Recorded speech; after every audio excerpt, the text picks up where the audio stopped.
Welcome to the Reverie Esports Open number 84. I'm your caster, Effect FX. We'll be joined a little bit later by Octavian, but he is a little busy just at the moment, but it shouldn't be long. We're getting pretty started right off the bat with the quarterfinal match between, let me see here, Mezzo and Reverie Esports. To make sure I do have the right teams, it would be kind of awkward to accidentally be casting the wrong ones again. No, that is the correct. Awesome. Alright, bans are actually really quick, like no hesitation at all. We see Varus, Kha'Zix, Ahri, Lee Sin, Malzahar, and Aurelion Sol. And the first pick on the Camille. I almost said Khalil. Sorry. So we're seeing a Varus nerf despite the nerfs to some of the lethality items that he was using, so definitely some people think he's real strong. And a Jhin is picked up right away as well. With Graves, we're going with a nice high damage composition from Gremmy, who are on the red side, of course, and Mezzo is on the blue side, just so everybody is aware of who is where. And I should have the tags correct. Yes, I do. Awesome. No, excuse me. My allergies are acting up a little bit, so it might sound a little nasally, but hopefully that isn't too much of a distraction. And we see MEM, taking a bit of time on their next set of picks here. They do need jungle, mid, and of course the bottom lane for bottom and support, or marksman and support.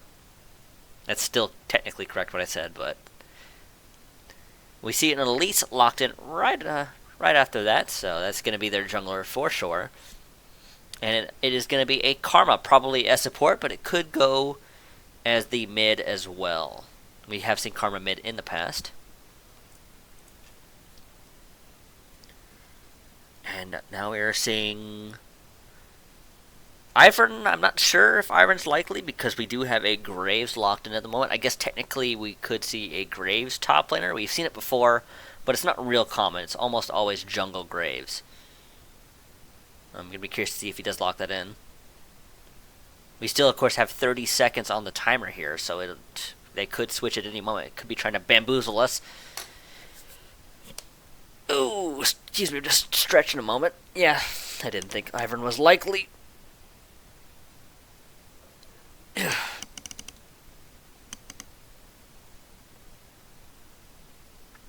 Come on, lock in. You can't fool me. It is going to be a Jace and a Xyrus. That is most likely a Xyrus support, and that could be a Jace top or it could be a Jace mid. Kind of saving that last solo lane as a flex pick. But that does mean that MEM do need to lock in their marksman and either a mid laner or support if that Karma is a flex mid. By the way, it is worth noting that Gremmy has a very heavy physical damage team. Though Zyra is built more as a mage support, so there's going to be a decent amount of magic damage coming out of. I'm assuming it's going to be Wisp on support, but I'm not sure because they very well might not be in the LCS order. We'll know once we're fully locked in and ready to go. See Cortian's hovering on the Ezreal and Abrachi on the Corki, so that most likely does mean the Karma is indeed a support Karma. So we are seeing Corki mid. Despite Corki being slightly nerfed in this last patch, not hugely, but enough to make me wonder if he was going to see a whole ton of play, but here it is right off the bat. And now we do need our last pick, and they are hovering on the Cassiopeia, so that it is suggesting a Jace top. I'm hovering on the Karthus, which I'm not sure is likely. It is an Orianna, so it is going to be most likely Orianna mid, Jace top. And looks like everybody is where they want to be. So in the top lane we have I Am Water, going to be playing the Camille, facing off against Matus on the Jace. RL on the Elise, it'll be facing off against Gable BS. Gable is BS maybe, I don't know. On the Graves. And of course in the mid lane we got Holy Crap. Holy KRP. Holy Crap. Facing off against La Clamora on the Orianna. And then of course we have the bottom lane, which is last but certainly not least on this little announcement here. We got Cortians playing Ezreal. We got Brachy or Bracky? I would have to ask him how to pronounce it appropriately. For now, it's going to be a Brachy until I'm corrected. On the Karma, and they'll be facing off against Bengi on the Jin and Wisp on the Zyra. And after that, we are in our 3-minute delay, so we'll be right back. As soon as our little... We'll go into a small commercial break and we'll be right back, so don't go anywhere, folks.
And they're off. Just give us a moment to get everything set up.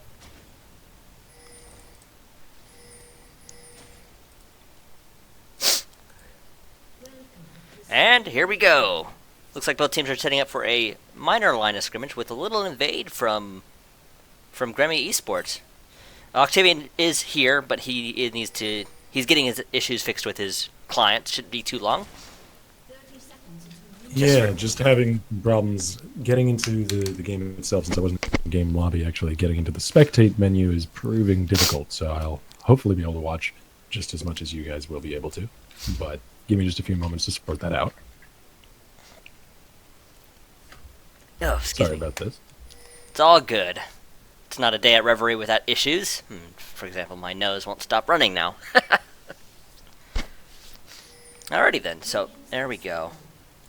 The evade was just to set up a ward in the red bush, and now we see the bottom of Reverie Esports heading off to do their own thing, while their jungler actually is rotating back from top to the bottom side of the jungle. He's changed his mind. He is going to be setting up for a blue buff take. And RL is going to go ahead and start at the warded camp. So they are going to, excuse me, Grammy is going to know exactly where RL is starting.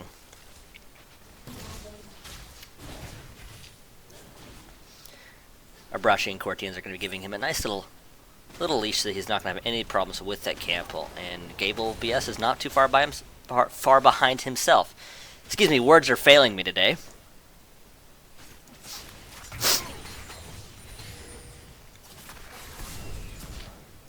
Ugh. Bengi and Wisp are starting off nice and strong. Actually, I did realize I need to fix another couple things. There we go.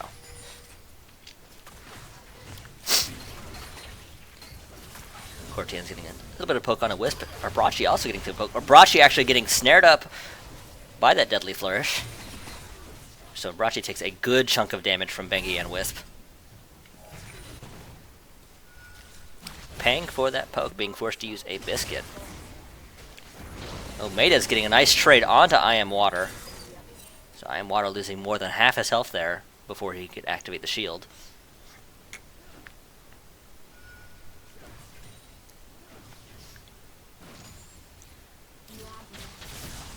Holy crap, taking a lot of damage from Lamora as well. Alright, I think I found a way to get into the game. I just want to check and make sure that we're on the same time stamp here. I'm looking at 3 minutes 10, 3 minutes 11. You're looking at the bottom slightly ahead of me, but not by much. Slightly ahead. Because I'm 3:15. By how much? 3:17, 3:18, 19, 20, 21, 22. Alright, I think I'm on the same time as you. I paused it out for just a second, and be 2d6, just by a few milliseconds at most. Yes, hello, I'm Octavian. I'm here with Effect, and hopefully we won't have any more technical errors going on through the night, as the spectator client just didn't want to work with me. Not at all. Anyways, what have we got here? Effect, walk me through the early game. Did I miss anything? Nothing of a note has happened. Lots of the usual trading and people having fun hitting each other. Alright. That sounds enjoyable. I'm sorry I missed it, but it doesn't look like I'll be missing much else. Arbrachi has been taking a beating, and even more of a beating just now. And it looks like, I'm just looking over the drafts here. That's a really, really high damage composition there. The Jace, Zyra, Graves. They've got a carry in every lane. That's exactly kind of what I noted. Well, Cortian Z is going to get caught out here by Wisp. Wisp doesn't have any mana left, though, so Cortian Z a little bit confident to turn this one back around, try and do some good damage of his own. Yep, holy crap, getting a good trade on the lock.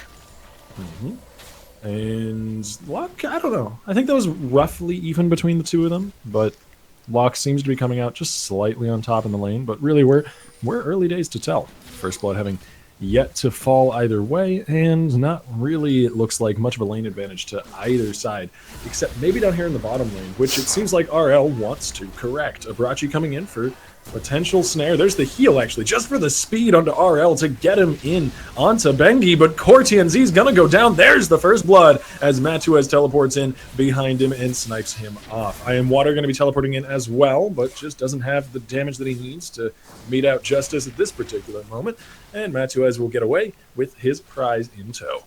Absolutely. Cortian's getting shredded by those minions before he could even get close enough to anyone to do serious damage. And the heal was already burned to get RL closer to that fight, as well as the flash being burned on the way out, trying in vain to escape from the Jace. So, looking pretty good so far, for Matuez in particular, in a very, very swingy lane. Camille versus Jace. Whichever way that does go, it's going to go pretty hard. Absolutely. So I imagine he is grateful for the opportunity to get that nice strong lead in the form of the serrated Dirk. whereas I Am Water has picked up a second Orange Blade and a health crystal instead. So gonna get some decent health. Doesn't want to get bursted too hard by a high damage Jace. Abrachi snared up again. And Abrachi has just been a snare magnet. Yeah, and these are some players that I'm relatively familiar with. I'm surprised to see CoreTNZ and Abrachi having a rough time in this lane. I suppose the matchup doesn't surprise me that much. Jhin and Zyra is basically as high damage Season 7 meta as you can get. Pardon me, I hit my mic in excitement. But CoreTNZ and Abrachi are names that I know, as you can see by their tags. They have been parts of teams like Supernova and Exile in the past. And as it is, they're just not showing up in this lane. Some of that you could put down to the matchup. We're definitely interesting to see what they do to make a recovery here, because we can see Brachi's just been constantly taking a beating as he tries to poke. Mm-hmm. Yeah, the Zyra able to outrange the Karma by a good degree while having pretty much the same amount of damage. Holy crap is going to take some good damage here in the mid lane. He's focused on the farm, though. Fires that rocket, but I thought he had missed, but he actually hit the back of the minion wave. Got 2 caster minions with it. He didn't even realize that there's another player in that lane. He wants to farm. No, he's not that focused. It's not the what was that video that came out a while ago? One where you play Tryndamere and literally don't acknowledge the enemy team exists. You just walk up and right-click turrets and minions. That's a shockwave, though. Good dodge by Valkyrie. Yeah, good dodge by Holy Crap, though he still took a bit more damage there. He's not having an easy time, ending these completely out of corrupting potion charges. Nice timing there on the knockback from Matuas. That means that he does manage to avoid a good trade off that stun, but it's 1v2 as RL comes in for the... And Matuas is going to get clocked. It's going to go a decent way towards getting his lane back to an even footing between the two of these players. Absolutely, so nice. Kill does go to the Elise. Well, I imagine that RL's thinking still a very successful gank. They managed to get Matuas before he could even get away. His flash is up, but with the Hextech ultimatum, there's just not too many ways for him to get out. Oh man, Abrachi taking a beating on the way out there. Does have Inspire to keep himself safe, and to answer the question in the chat from Vinceri. Hello, Vinceri, how you doing? There is prizing for this tournament in particular. Reverie actually usually doesn't have prizing for our Saturday tournaments. Oh, no, CoreTNZ caught. There's the dancing grenade, but the heal comes through, saving him not only from the dancing grenade damage, but also the Deathfire touch burn that probably would have killed him right there. After. I think the grenade hit before he got the heal off, but the Deathfire touch most certainly probably would have killed him there. So yeah. But thanks to our newest sponsor, Haste, we do actually have prizing for this tournament. Oh, there's the Zyra ulti. It's going to be followed up now by some bullets flying thick and fast, and the third one will land. Bengi claims a kill. RL, though, coming into the bottom lane. This is sort of a 1v2 here, as his 80k... Oh, RL could be in huge trouble. Wow, it could not really be a factor, but holy crap, comes in from the mid lane. Double Valkyrie. What does it mean? It means a kill. It means a double kill for holy crap. And that's Corky back into the mix. Oh, holy crap, saving the day from absolute disaster. Dominance so far for Bengi and Wisp in the bottom lane. If it weren't for the Elise and the Corky showing up, that would have been just a clean 2 kills with almost no risk from the Jhin and Zyra. Absolutely, we can see that Bengi has finished that Ghost Blade, so getting some nice strong early damage out. I'm real curious to see what CoreTNZ and Abrachi do here, because they are not having an easy game. And the worst part of it is that not only is the universe completed, and that's just an item lead by itself, and that's just a raw gold lead, but it's also a lead in terms of when these champions spike. Because we see that... Oh, Shockwave actually avoided once again. Nicely done, the holy crap. But we see that there's a Cheer and a Sheen on Ezreal, which is pretty standard. You go Tear into Sheen item, pretty much every single Ezreal build nowadays. But it does mean that CoreTNZ is not doing nearly as much damage here, and shifting over the wall is an incredibly aggressive... Oh, wow! CoreTNZ was about half health there and still just exploded. Yeah, I mean, Dancing Grenade plus, I think that was the 4th shot. Even if just every auto that Jhin throws out now is going to be massive. And there's just such a discrepancy between these two champions. Not just because of the items. Like, this is when Jhin is strongest, after he gets that first lethality item. And it's when Ezreal is weakest. There's the Graves ulti over the wall as well. Abrachi just getting a little bit of everything. Okay, well, can I go ahead and walk up nice and smoothly and secure the kill while Locke tanks the turret? Yeah. And not only do they get the kill under that turret, they also grab themselves the first turret gold, which did get nerfed actually recently. No, not nearly as much as it used to be. There's no global gold attached to it anymore. At least not any more global gold than you get. Oh, Courtians! Yeah, that's a dead Ezreal. Again, probably. No, flash forward from Gable does make me truthful. I wasn't lying. It is a dead Ezreal. Nearly goes down himself, but nearly just ain't good enough. He managed to get up before the last turret shot could possibly ever hit him. And he'll happily take Krugs while walking away for style points. Oh, curtain call. Oh, yeah, curtain call onto the approaching Corki. Interesting by Bengi. He used the curtain call there to try and prevent the gank, but it's not nearly enough. It's a double kill over to RL, and I think one going to Holy Crap as well. And another, if you can chase down Locke Namora. This is kind of dangerous. Yeah, the Shockwave pulls him back. There's the dissonance, but Locke just doesn't have any damage. And Holy Crap is 3, now 4-0. So he's got plenty. We see Mezzo has reversed the score here, though they still lack a gold lead because of that first brick. Yeah. Meza, they really just, they're doing fine. They've got a really strong jungle in mid, and top is going just fine for them, not really thrown one way or the other. It's just that they have this huge weak spot in the bottom lane right now, and it's accentuated in every possible way. There's a CS lead, there's a kill lead, and there's a just natural lead because of the way that Jhin works as opposed to Ezreal. So it really depends on where these players play around, or where these teams play around. If bottom lane becomes the focus for both sides, it's going to always fall towards Gren? How am I pronouncing this? I think it's Gremmy, not sure. Gremmy. Why did I want to put an M there? Gremmy. It's Mezzo, and Gremmy Esports. There we go. Now we see a full rotation by the bot lane of Gremmy to happily take this top turret, though they're being forced back. They do manage to get that turret really, really low, though, so they could easily take it at any time they want. I think it's mostly going to be about where the Jhin and Zyra go. That's where so much of the power is right now for though admittedly, not as much as I'd say there's power residing in the Corki or the Elise. Speaking of where they're going, they rotate up towards the top lane to be matched by the duo of Metso. Brachi taking some free damage, Jesus. Yeah, there was a curtain call available. They could have gone, but Courtians probably would have been able to body block the shots. They drop another control ward at the back of the bush so they can easily take that ward without too many issues. And it's all going to be about matching the power of this Jhin and Zyra. Holy Crap basically is going to have to roam, and has been roaming, on package cooldown every time that's available. And RL's actually done a great job of being where he needs to be, so... Absolutely. This is a fine-looking game for Metso, but Gremmy still, I think, has the advantage of...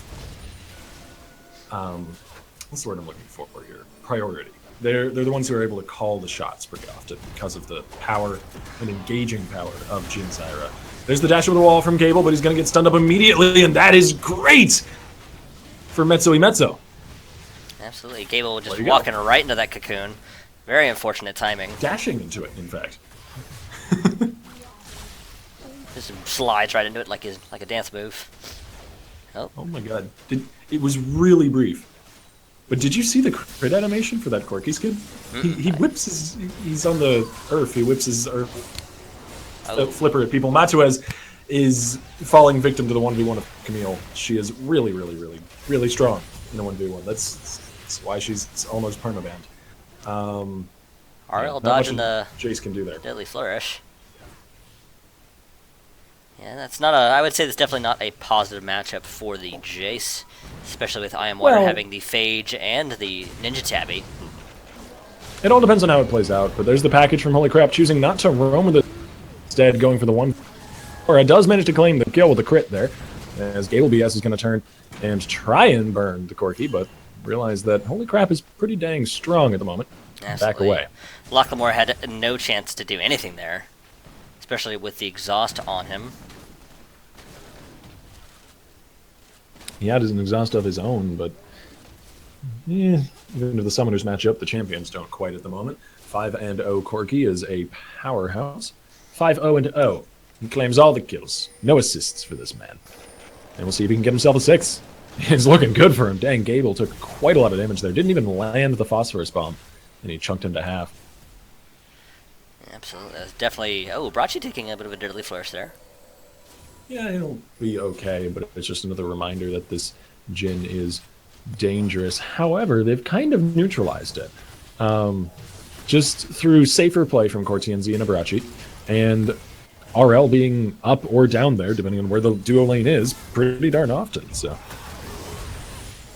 they've stopped the hemorrhaging in the bot side, that's for sure. Yeah, they're certainly not winning by any means, but they're not losing as much anymore. And part of that can also be down to the fact that Ezreal is going to start completing some items soon. Looks like he's going for the Iceborne Gauntlet as his first completion, which makes sense. Absolutely. He'll obviously do a little bit less damage than the Trinity Force, but he'll happily trade that for some additional safety and still be doing really good damage. This game is going to get explosive really fast once we get out of this actually kind of extended laning phase. We're still almost 20 minutes into the match, and lanes are about where they began, with top and bottom swapped. Holy crap, looks for some damage. He's going to find someone to himself, however. We see RL once more in the duo lane, but it's because neither of these teams have tanks to hold to the front lines for themselves. Holy crap is dominating as the Soul Flare actually lands from Abrachi, but a flash forward from Wisp. The snare onto RL. The CC chain is real, and the train is running right over on the tracks. 2 kills going over to the duo lane of Gremmy. However, I Am Water is going to clean up 1. But Mezzo maybe regretting that overextension as Water gets drank. Both teams taking oh, CoreTNZ could be in some real trouble. Manitoba's flashing for the distance. Wow. Pulls the flash from Core. Either way, though, that was a really nice turn by Bangi. Good save by Wisp, managing to pick up a double there, but both teams basically walk away for 3 for 3. Yeah, 3 for 3, though, to some degree. All right for Gremmy, who are starting to fall behind in pressure. As Loch Lamora just can no longer stand up to Holy's mid lane. And whenever Gable comes to gank, he just finds a face. It's not comfortable. This is a huge dive by I Am Water. He doesn't get the kill, and he goes down. I Am Water doesn't have any defense items yet. He only has the Phage for health and the Ninja Tabby. Yeah, that was incredibly forthcoming of him, diving over that wall. Nearly did claim Loch Lamora's life, but even so, it can't be all that valuable to kill off this already almost non-factor Orianna. That's Zyra down as she turns the wrong corner, gets a cocoon. Oh, holy crap, might be in trouble. No, RL here to save the day. Real trouble is, there's the flash forward, and RL sinks his fangs into him. Now Matuez is going to be the one caught out, turning the wrong corner, gets snared up. Got some good burst onto Abrachi, but nothing to follow it up.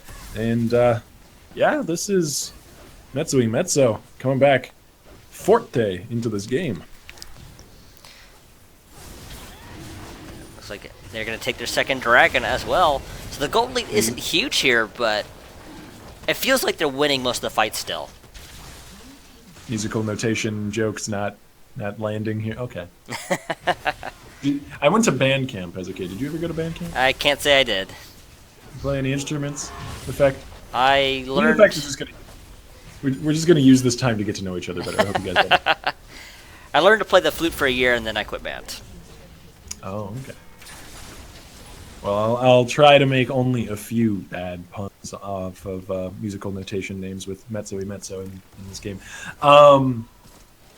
Yeah, Mezzo, though, are doing quite well. They're primed and ready to win some team fights, which is really important, because I think the mid-game team fights are going to be the big thing for this game, like the main attraction, because both of these teams are just pure, raw, unadulterated damage. Absolutely. Except maybe for Camille, she can build Bruiser, but... Even still, can still do really high damage. Oh, yeah. And we haven't seen her build anything bruiserish yet, just the Ninja Tabby to counter out Matuez a little bit in lane. CoreTNZ holding on to that turret. It's basically standing gold, though, for the side of Gremmy, but I'm sure they'd love to take it whenever they get the opportunity. Abrachi with his continued theme of taking those deadly flourishes.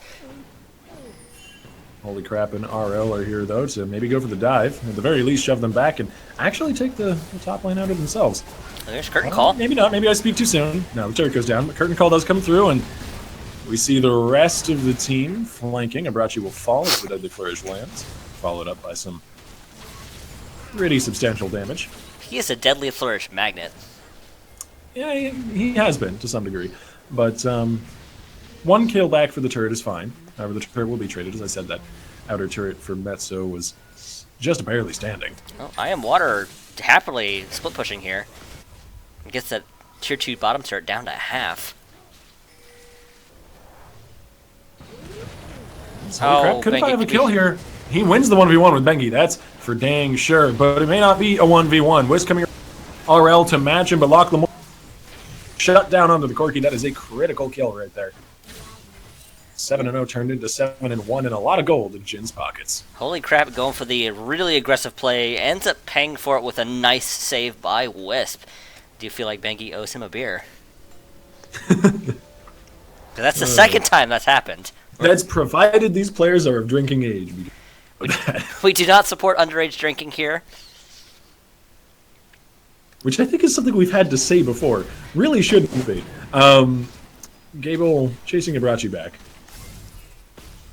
Abrachi still playing relatively aggressively here, though, trying to get this vision. Very, very determined to get the ward in that bush. Not really worth his life, though. He's going to back off a bit. A wise decision. He and Cortians have done a much better job of not dying as they've reached the mid-game here. And actually, Cortians is doing a very good job keeping up in items. He has that Iceborne Gauntlet, and he has the fully stacked up Muramana. So lots of mana, lots of spam. Yeah, it's a good point to hit, because Cortian was the victim of a power trough earlier, and now he's going to be reaching something of a power spike, which will be really, really good for him. They're going to be coming into the flourishing teenage years of Ezreal, not the awkward adolescence. This Cortian is going to start doing quite a bit of damage. Oh, Gable in trouble. Gable. Yeah, water around the corner as well, and there's no way. Hextech ultimatum, the final blow. As there's oh, nicely done by Abrachi. If you actually flash the landing hammer from the skies, it doesn't actually do any damage, but Matuez will still claim the kill. RL and Cortianzi trying to back away the blue trinket for vision. We may see a snipe. Doesn't look like it. There's plenty of range opportunities to possibly snipe out RL there, though. He does get a little bit of healing. And once again, that's our first real team fight we've had, and we get a taste how high octane and quick these team fights are going to be. Anybody who came under any amount of focused fire just almost instantly on both sides. First, we saw Gable just gone in an instant, and then a turnaround onto Abrachi, and he nearly went down in an instant, had to flash away and be chased after, all that. You saw it, I saw it. But just nobody has durability on either side of this. Cortians really could be in trouble, but here comes RL. Yeah, RL though getting exhausted. I am Water leaping over the wall there with the hook shot, quite a bit of range on. And Lock Lamora will go down, regretting a slight overextension. And Lock Lamora not having an easy game here as well. He's been struggling as much as Cortians has. Not a surprise given the extremely dangerous holy crap on that Corki. Holy crap. His name is very appropriate in this situation. Yeah, for this game, I'd say. Holy crap, a Corki. I'm interested to see where Cortian Z goes next. I'm thinking maybe a Blade with that Vampiric Scepter, though I guess Bloodthirster's fine too on Ezreal. It's interesting. You don't usually see that. Blade is typically the most common I've seen whenever I see an Ezreal. Yeah. But you don't often see the pure blue build Ezreal. That is true. A lot of people like to go Triforce, but I understand the route that he took because he was losing pretty hard in lane. He needed to go not only the cheaper route, but also maybe just the more defensive route to stay alive, and it worked out. The bleeding stopped, as we mentioned. Bengi picked up another few kills since then, but they've really only been in some of these sporadic and voracious team fights. And Abrachi and Cortian Z managed to stop losing so much, which is the first step to winning. Absolutely. And they're MEM can happily take their third dragon while Holy Crap and I Am Water just kind of zone out the rest of Reverie Esports. Crap. Obviously itching to use that package, but doesn't look like there's going to be any opportunity for him unless they're diving in here. They are indeed. And Holy Crap is gone in less than a second. On the other side, though, however, we do see... Actually, no one's fallen yet. For Gremmy, this is a beautiful fight for them. They do lose a turret. That's what went down, but Cortianzi is going to get caught out. That's a double kill for the Jace, following through with From the Skies onto the minion wave, trying to make the distance, but it looks like he won't be quick enough yet. However, they may be able to get the flank, blast cone over the wall. No, they're just going to be going up towards the mid lane, looking to shove a turret of their own. But you saw there, like, there's no beef on either of these teams. There's no durability, there's no tankiness. Holy Crap was literally gone in an instant. Absolutely. Didn't have the opportunity to use anything there. He just exploded under Loch Lamora's shockwave. It's like they're playing rocket grenade catch. You know? Whichever team manages to catch the other one first wins. Just instantly. As Gable actually gets caught out there. This Baron is incredibly dangerous because there's no one to tank it up. But the Baron does get secured. However, it may come at quite a bit of a dear cost. The exhaust on the Matuez means... Actually, no, he does manage to secure a kill back onto the Karma, but it's a triple kill for Water. And the only survivor is going to be Wisp, who's so very close to dead. And Holy Crap is in pursuit. Oh, man. Can he get it? He may be able to... No, he can't. I really doubt that the Zyra goes down. But still, 4 for Baron. I'm going to wonder if that's worth it. They did get 2 in return, though. Yeah. I suppose sort of like a -2 on the team fight, and you get Baron. That does seem more worth it, taking the full picture into account there. But they are losing lose turrets. A turret, speaking of full picture. Oh, my. And they may lose an inhibitor, actually. High damage compositions mean that objectives get pushed really hard as well. And an inhibitor will fall. That makes it, I think, worth it for the side of Metsui Metso. Holy Crap will likely die on the way out here. But that's just fine. Absolutely. I would say that's a good return after almost wiping the team at Baron, getting 2 turrets and an inhibitor. Very fair. Matuez is going to keep the chase going. There's the Unus for a bit of speed, but Cortianzi is actually deceptively tanky here, as he has that blue build Ezreal. A bit of armor, but the shutdown onto Camille is pretty big, and Gable will chase down Abrachi. Lachlan, we're getting a nice shockwave with 2. Yeah, this Karma's just been a punching bag of this game. And maybe we'll see an answer back from Grammy. Oh, no, Gable caught out around the corner. He does have Hex Drinker, though. He's got Graves' tankiness. He's got a shield over the wall from Loch Lamora, and Cortianzi will fall. And with Wisp Baron buffed up minions, they're going to be able to probably get a return inhibitor here. Possibly. Death timers aren't that long. Yeah, shoving an inhibitor could be a little bit overzealous. Well, they do manage to get the return tier 2 mid turret, so that's not too bad of a trade. Yeah, and a few kills off the back of it. And this game is just holding really, really even. Well, not perfectly even. There's a small gold lead over to Grammy, but much more even than I anticipated with the compositions that we have. It's just so explosive and volatile. I didn't expect it to sort of walk this knife's edge between the two teams, but they seem pretty well matched up. Absolutely. Despite usually when we see these types of teams, usually one team gets ahead and then stays ahead, but it's been a bloodbath for both sides. Yeah, especially in the amateur scene, it's pretty common occurrence to find a team that is just a mile ahead of another, but that's certainly at the moment here, and that's exciting, though it does mean that moving forward, one of these teams is no longer going to be with us. It's the necessity of competition there. There can only be one. I'm disappointed that you didn't use a Scottish accent. You've made me unhappy. My Scottish accent is terrible. It'd have been doing a disservice to the quote. That would have just made it better. Yeah, so what's the way that Grammy closes out on this one, though? I suppose they do have, in this battle of RPGs, they have the slightly better engage, what with a Jhin and Orianna. GA on water, though. That makes them moderately durable, actually. It is worth noting that with the Orianna, they have a very, very good counter engage if we see Mezzo making a bad engage. We've already seen it a couple times where that Shockwave locks up one or two of the carries and they just melt afterwards. Yeah, Lamora's shockwaves in team fights have been much more on point than they were during the laning. That's where we saw him whiff one or two. But, those are the more important ones anyways. Those are the game-winning ones. Good shield by Abrachi.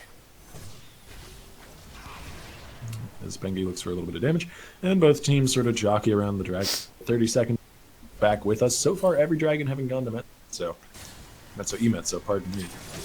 And Matos is going to be possibly forced to retreat here. I Am Water just shredding those turrets up top. Yeah, precision protocol so very good for taking out turrets, as well as the Trinity Force proc. Just a bit of a split pushing menace, and there's not very much in the way of answers to the Camille. That could be the way that Mezzo close out this game. We're talking about Gremmy taking some good team fights, landing some good orientals, but on the other hand, Mezzo could just win through map pressure. They've got the inhibitor down, which is turning out to be a bit more of a substantial advantage than that Baron buff was. Absolutely. And now they've taken out that last tier 2 bottom turret, and they're in position to possibly take this next inhibitor if a good fight for them happens. Yeah. We're reaching the point in the game where not only are the players, are the champions going to be on a knife's edge because everybody's got a very squishy health bar, but the game's on a knife's edge as well. Death timers are becoming long enough and teams are high enough damage on both sides that should a solid team fight happen for one team or the other, it could be pretty disastrous, though. More disastrous for Gremmy. RL is going to start soloing that dragon, going to give Mezzo their 4th dragon of the game. Looks like the stream is a little bit behind where we are, which is unfortunate, but hopefully we'll be able to get that fixed for game 2. Apologies for the lag and the delays, folks. We'll try and get that sorted out. As Dragon goes down and Mezzo continue their stranglehold on the Drake. I believe the next Drake now is going to be an Elder Drake, if I'm not mistaken. Yes, indeed, Elder Drake going to be joining us next time around. Speaking of joining us, though, Baron will be doing that very shortly. And I think that's going to be, if a fight breaks out around Baron, that'll be the deciding fight of the game. Absolutely. Unless something crazy happens and both teams just die. We're hitting the boiling point here. It's definitely been a noticeable lack of team fights since we've hit about the 30-minute, 28-minute mark. Yeah. I think both sides are aware that we're tilting on the edge, and whichever way it breaks from here will probably decide the game. Though, to be fair, Mezzo have a bit more breathing room. Absolutely. That was just recently a downed inhibitor. Giving them a lot of free pressure. And of course, if Mezzo gets a good enough engage, they don't even need Bear to close out the game, it feels like, because they have the double Mountain Drake, so that's going to just let them shred objectives. And double Trinity Force as well. Like, if water just gets a few moments along with the turret, that turret is going to fall very, very quickly. RL getting caught out in the bush there as Wisp gets caught out on the side, has to flash over the wall. That's a really good start. Water basically getting that for free, but Water getting tossed back. And the knockback from Matuez, as well as taking about half his health on the way out. Bengi going to drop into the curtain call. Cortienzi is initial target. The second bullet flying wide as Holy Crap looks for some good damage from the side there. And Bengi going to come out of his ulti. As Holy Crap doing some good poke. Avoiding some good poke as well. Nicely played there. Absolutely. Found a 2 pixel little bit of area that he could stand in to not get Deadly Flourish or end of the line.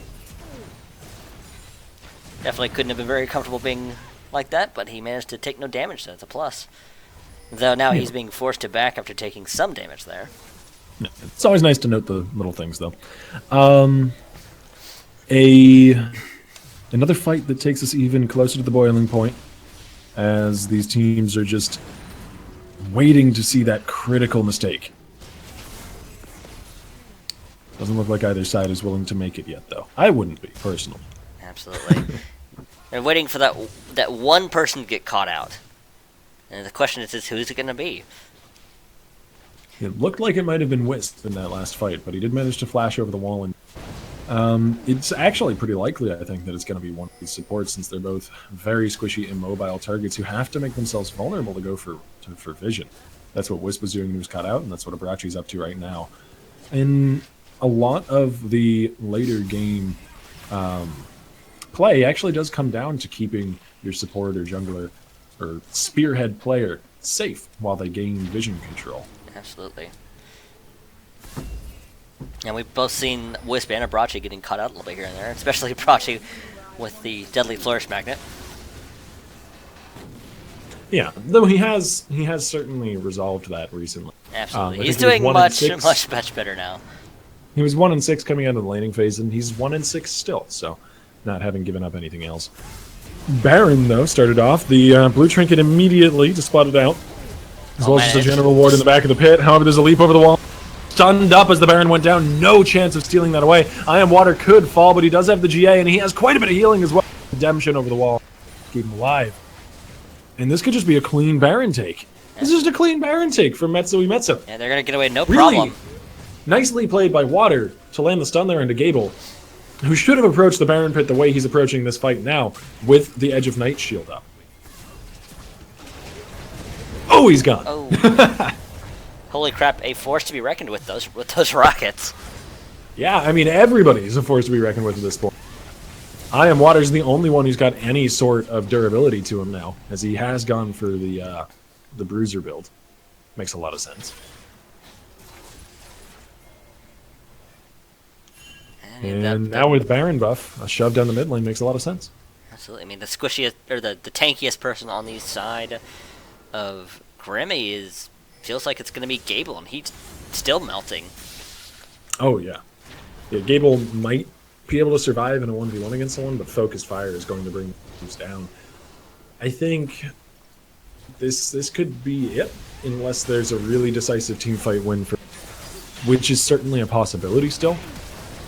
But not with Loch Lamora out of it. There's no Shockwave now. We were talking about that is out of the picture. That's huge disaster for any chance of a comeback here. Yeah, flash from Holy Crap to avoid the knockup. Exhaust's traded between the mid laner and support. Bengi gonna have to flash himself. However, there's still a chasing Camille after him. Gonna turn actually on to Gable as end of the line. And collateral damage come down. That's all of Gable's burst. He does bring Abrachi pretty low. RL flashing off the end of the line. This is just such a close fight between these two teams, with both sides rocking such squishy champions. It's miraculous almost that these team fights haven't broken earlier, but it looks like Metsui Metsu have just that 10% more, that 10% better that it takes to win these fights, and over the course of the game, that just added up, as they are going to be moving forward in our bracket. Absolutely. I think we're possibly seeing the weakness of no front line. I Am Water was just so durable that he was able to get in, live just long enough for the rest of his team to come in and assist, whereas Grimmy didn't have that. Yeah, I guess in the battle of complete lack of front lines, the team with like one bruiser wins. In the world of no tanks, the bruiser Camille is the tank. And on that note, we're going to be taking a small break as we get set up for the next game. Hopefully it won't be too long. And on that note, we'll be right back, so don't go anywhere, folks.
And here we are in the semifinal match between Zenith Esports and Mezzo E Mezzo. For those of you who aren't aware, Zenith is actually the winners of last week, and here they are looking to make a return sweep in this tournament. And for those of you perhaps familiar with the amateur esports scene, there are going to be a few familiar names here. Not only Cortian Z and Abrachi, as well as Water, RL, and Holy Crap to some degree as well, though I'm less familiar with them. But also Sudsy over on Zenith is a player that I've followed for a little while now myself. So I'm excited about this match. Absolutely.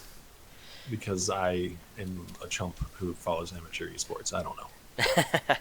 I'm a cool kid. You're not the only one. I am personally familiar with Chump John because he was on a team I was an analyst for way back when. Long time ago.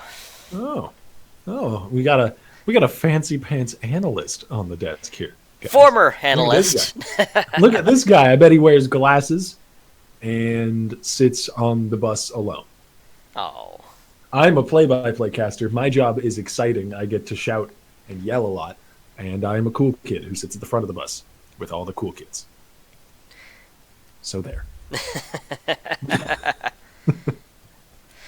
Bands coming through, though. Camille banned away from Water makes sense. Not only was his performance quite good on it, Camille was also just a power pick in general. However, the Jace band focuses even more up on Water. So there's a real focus on top lane this time around, at least on the side of Zenith. Absolutely. They're taking no time, though, with those bans going through it nice and quick. And first pick, while it wasn't instant, was still fairly quick. And it's going to be a Kha'Zix. So looking for a nice, strong, solid jungle assassin as we get the pick started. Mm-hmm. A fair amount of jungle focus as well, the same as top, I suppose. A third of the bands spent in that direction, and now a pick towards it as well. I'm interested to see where RL goes. Graves is strong. He can use lethality, so he's good.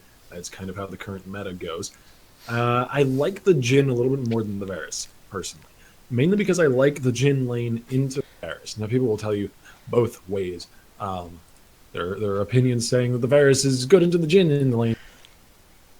Personally in the Jhin camp, and in this AD carry meta, if one of them gets picked and the other one's available, it's going to be picked into it pretty much every time. So looks like Cortian Z favors the Jhin. Favors the Varus in the Varus v Jhin matchup, because he had to know this was coming. Absolutely. It was banned away from him in the last game, so that does make a lot of sense. And Varus, of course, even with the recent nerfs to some of the lethality items, he's still very popular, very strong. And really interesting to see if the Varus and Jhin pickups are going to continue on even despite those lethality nerfs. And we are 4 picks in, and every single champion that's been picked so far builds lethality. It's in a balanced and fair state. That's what it's in right now. Shen! Hey! There's a non-lethality. Shen is a good pick, I think. Line picking into the top lane, Shen is decently safe. There are some matchups that really do punish him. Some that aren't really part of the meta anymore, like Vladimir or something like that. And some that are getting their way into the meta. Something like maybe a Rumble. But I think it's decently safe for a blind pick, and it works really well. So I kind of like it.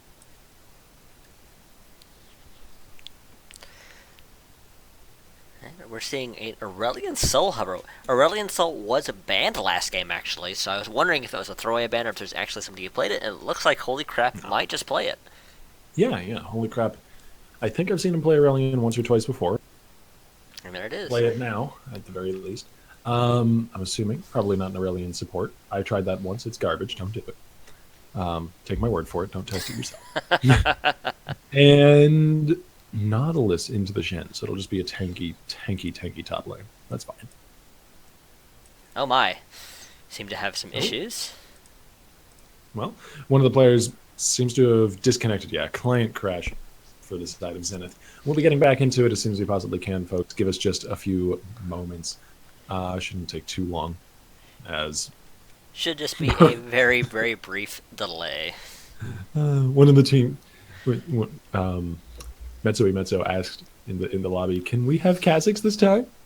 No, you can't. That's not how it works. Yeah, it's going to be the same picks, same bands, and I think we were on the fourth pick for the side of the Zeniths. See what that is once we get all the players back in. Give them just a moment to get the client relaunched. Definitely, we're about halfway through, so it shouldn't take too long. Once we get back in, they'll pick the original picks nice and quick, and then jump right back into where they were.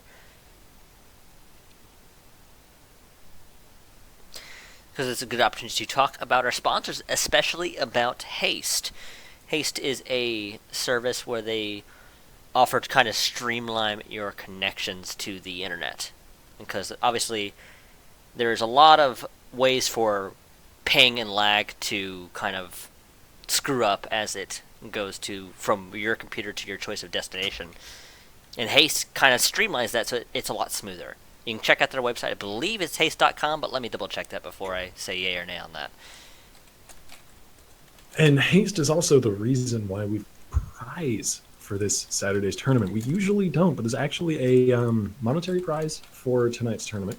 Usually Saturday night tournaments will just give you a free buy-in spot into our monthly Sunday tournaments, which do have a monetary prize pool. However, whichever team wins this one is going to be walking away with, I believe, $200, though I don't want to be quoted on that. I know that there's a total of $670 or so in prize pool money. I don't know how much of that is awarded specifically to the finalists. But we will be getting through the same picks and bans as last time. Maybe not the same bands, but they won't pick the champions that they couldn't before. And looks like we're back into the draft, so hopefully we'll be able to get through this pretty quickly. Absolutely. And it was haste.net, not haste.com, so hopefully no one went to haste.com and got one of those advertisement websites. Sorry, my bad. Yeah. .net. .net. But yes, they are a service that tries to reduce lag and improve network stability for gamers. So you can feel free to check them out, because I know I will be. It's pretty neat.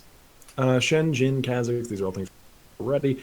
Varus, Graves, Nautilus, and I think we were on this pick last time, if not on the next two picks for Zenith. Yeah, no, that was the Aurelion Soul. This is where we left off. These Absolutely. Two picks This is here. exactly where we're at. Okay, so we need a support and a mid laner for Zenith, and we need a support for the side of Meso. I almost said Memo, but that's not quite right. And it will be Corki as the mid laner. So, holy crap, going to be getting a few flashbacks to his last game when he was the one piloting that particular jet plane. It's not a jet plane. What kind of is that? That's a biplane, right? Yes. Yes, Corki's biplane. Corki doesn't have a jet plane. That'd be an interesting skin. Corki just takes up half of the Summoner's Rift in this giant Boeing 747. Thresh is odd. I don't really like Thresh as a blind pick into a lane we haven't seen the enemy, because he is punishable. He's relatively low range, so he's punishable by something like a Zyra or a Karma, provided a Brachi doesn't get hit by skill shots. And that's a pretty big provision, given last game. Brachi? He was hit by a decent number of... Oh, that's right. Sorry, I got so mixed up. I thought the other team won for a second, and I... No, Brachi's still here. I'm sorry, Brachi. Lulu's a pretty good balance. Lulu does really well in counter engage, so she's going to beat out the Thresh when he gets that all-in engage, as well as having the ability to outrun. So I actually really like this Lulu pick. Seems really strong to me, and that's both teams locked in already here. As I think neither side really definitively won. I'd say the Varus Lulu is going to probably do pretty well into Thresh Jhin, but it is all about that engage and all about that those skill shots landing or not. Absolutely. There's going to be plenty of time to combo the Glitter Lance with the Piercing Arrow, though, giving some Corti and some strong poke into the enemy team. Mm-hmm. It's poke versus engage. It's an age-old story that's been a part of League of Legends since back when Nidalee used to be able to throw like 2-second cooldown, chunking half your health spears. Those were the days. I remember seeing my first League of Legends pro stream and Hotshot GG throwing a spear and insta-gibbing a Morgana at max distance.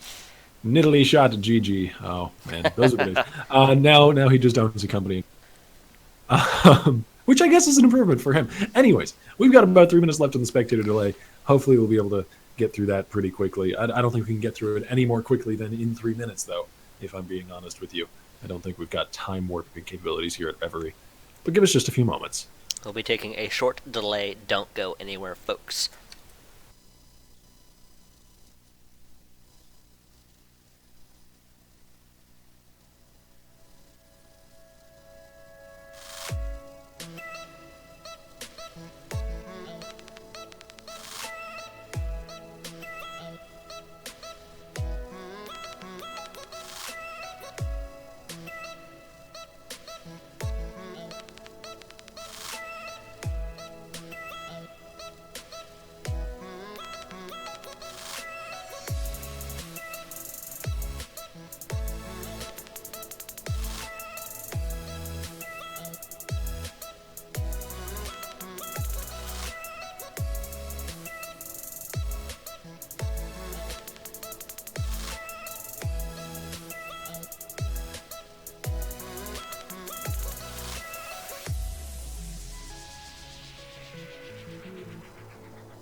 And here we are, onto the Rift. Though my game is lagging a bit. Hold on. Don't worry. I was just doing some casting earlier today. This is something that's been happening with today for some reason. It loads you in like 5 seconds before 0 seconds on the clock, and you have to wait it out in darkness until the team spawn. It's weird. Okay, good, because that was really spooky. I thought, what's going on here? It spooked me a bit the first time, too. The spectator client is just, it's going through a phase. A very dark phase. I don't know what's up. Right? Spectator to UI is becoming goth for some reason. Yeah, we see both teams. Well, actually, no. We see Memo-y, not Mezzo-y, not Memo. I don't know why I keep saying. It's because it's Mem. I'm going to say Memo, but it's not right. Mimo-y, Mimo. Mezzo-y, Mezzo. Looking like they want to set up for either a counter invade or an invade of their own here. You gotta pronounce it right. I think this is defense against an invade here. But you gotta pronounce it right. It's mezzo-y, mezzo. You have to be really Italian about it. See, holy crap, wisely not sitting in the bush. Caricaturely Italian. Mezzo. I can't do it. There you go. The Z's are struggling Well, with. you hit the Z's like they're T's. That's how you do it. Mezzo. Mezzo.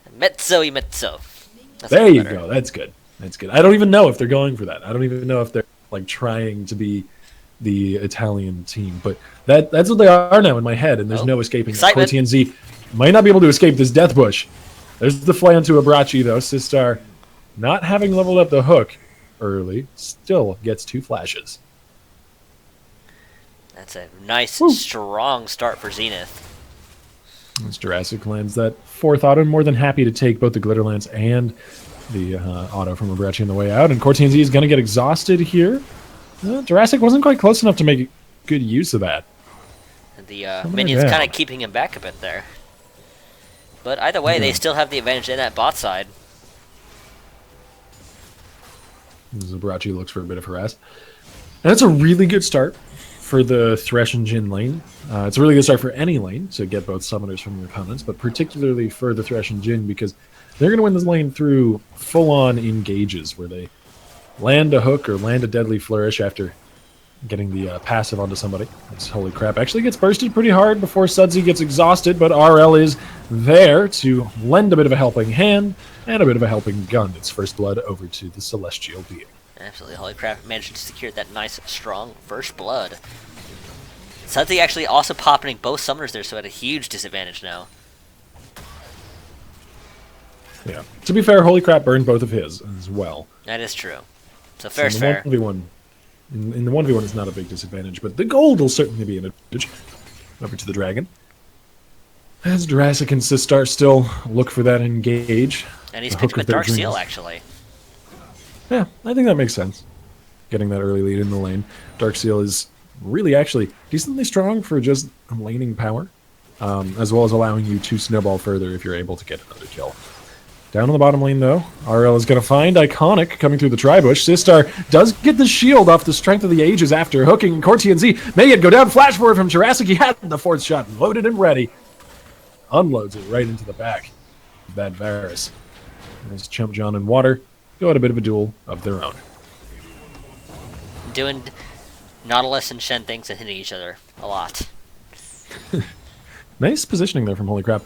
Got a lot of extra damage out of his passive there onto Sudsy. And that is pretty much the entirety of Aurelion Sol, having positioning.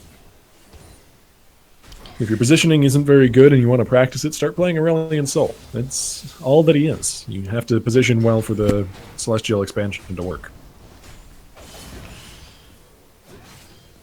Looking like Water maybe having a little bit easier time. He's able to shove up really hard on Chump John because Shen, of course, has no wave clear. All things considered, though, he is keeping up just fine in CS. Yeah, and really neither side, I would say, has much of an advantage in that lane, just looking at the champions straight off the bat. RL waiting around in the mid lane, looking to take advantage of the still summonerless Corki, though. But Aurelion Sol does perma-push lanes out with his passive, so it's going to be difficult to get a decent gank off. Absolutely. Maybe they're looking to see if Sudsy would be aggressive and possibly dive on to Holy Crap again, as he did before. But Sudsy doing a good job avoiding that expansion. As Chump John looks for the fight with Water here. Water is completely out of mana, so that is one advantage that Shen will have over the Nautilus, I suppose. Doesn't have to worry about the blue juice. But Water will be able to base, teleport back in if strictly necessary, which I don't think it will be. As you said, Shen doesn't have a whole lot of pushing power before some itemization tricks. And yeah, Water won't really have to teleport back into that lane to catch the wave. Not at all. He will happily... Looks like he's just going to walk back without any issue. He even picked up boots. Good ward in the back of the lane there is going to spot out RL, who's coming to the bottom lane to try and make a gank happen. I think it's smart for RL to be bottom lane, as Jurassic, with a 10 CS lead and a kill up, is going to want to make fights happen. Sistar as well, trying to land some hooks. But obviously, if they have vision on the fact that Graves is there, they're not going to pull the trigger. Absolutely. Mastery flashed as the minion reveals that there was a push the whole time. RL actually did waste a pretty significant... That was a good 15-20 seconds there. Yeah. And that's not only did it mean that he lost out on time farming and gaining XP and all that, but he also just gave a ton of information over to Chump John and Sudsy, who could play the lane however they pleased during those 20, 30 seconds because they knew Graves wasn't going to be anywhere near him. Absolutely. Speaking of Chump John, he has reached level 6, but he's taking decent chunks of damage from water there. Yeah. And not really able to trade back. Water did get that base in, and so has a good amount more, just in terms of raw stats at the moment. Because we still haven't yet seen Chump John head back home and purchase anything. Absolutely. He's probably trying to get enough to get the Bammy Cinder and maybe some magic resistance as well. That would make sense. Possibly, yeah. The Bammy Cinder would certainly help with his wave clear issues, but of course it wouldn't offer any serious defensive stats against the Nautilus aside from the health. Sudsy going to be smited there, but there's a level 6 Shen now. This is a much more difficult gank to pull off than it was the first. RL having to flash. Yep, iconic flash, or... Celestial Expansion going to do some really good damage. Holy crap, once again, but it beautifully, and Voice of Light nearly claims flash forward. Brought you with a nice Glitter Lance combo, letting him secure that kill. Is this the Thresh cleanup? I somehow doubt it. Not exactly super thinking that his damage would be able to kill anyone, but holy crap there. Would have been pretty cool, though. It would have been really cool, I'll admit. It would have been cool. Oh, okay. Spectre Plant stuttered there for a little bit. It did. That did it for me. So that was not just me. Yeah, Riot, it's been giving me issues this year. This whole year, all of 2017. Anyways, that aside, that's 2 more assists for Holy Crap. The kill, actually, I believe, one of them went over to Abrachi as he flashed forward for the finish, but one did go to RL, if memory serves. That's actually really unfortunate for Zenith as well, because they invested a lot. You know what's really interesting? Off the back of that, Holy Crap decided as one of his first items, his first actual completed item, to buy Boots of Swiftness, which is actually sort of a damage item for Aurelion Sol, because having that movement speed allows you to position, as critical as I've made that point is for Aurelion Sol, and get more consistent damage in onto people. So, a really interesting first buy from Holy Crap. Or Holy Carp, I don't know. We don't know where the A is. It could be either way. It could be Holy Ackerp. Yeah, it's true. We're not sure. We don't know. There's no vowels in there. How do you say it? You need vowels. Vowels are important, guys. Don't forget your vowels. Abrachi going to get snared up there by the Deadly Flourish, the Exhaust, and the Polymorph at the same time, overlapping that CC a little bit onto Jurassic. As Sistar actually gets burst on the way out. There's the Glitter Lance for the slow. Iconic is around the corner, but RL is there first. And collateral damage claims the kill. Chump John getting the better of this 1v1 with Iron Water. I don't know if he can go for the dive, though, yeah. Not going to be quite that bold. But that's another victory in the bottom lane there. Absolutely. Meso taking a nice, strong lead here. Yeah, this is looking good for them. Certainly better than the early game of test match that we saw them in. Absolutely. Brachi was just getting abused. But he's having a much, much easier time this time around. Yeah, and really part of it is down to the matchup. Like, Lulu Varus does really, really well into a semi-melee support in an immobile AD carry. Whereas Ezreal Karma doesn't do quite so well into a Jhin. Sistar looking for the hook, but Cortienzi is wary of it. And we're playing far enough back. Absolutely. They were able to see because... Actually, no, he could see it as a control word. He's dodged it at a reflex. Yeah, to be fair, though, he had just placed that control ward, so that's true. knew that he was in that area, even if they didn't... Bit of a curtain call. Curious.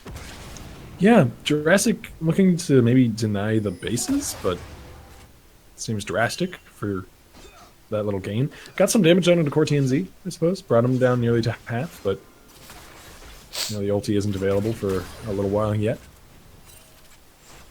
Still, it's a curious use of resources there.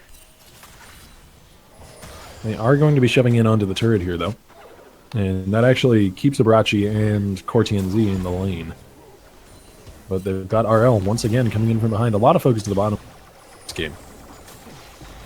Suthy taking some damage, but he also returns it with the rocket. pink ward from Abrachi. Gonna clean out some vision, allow RL maybe to get a better path. As Sudsy lays down the red carpet for some minion waves.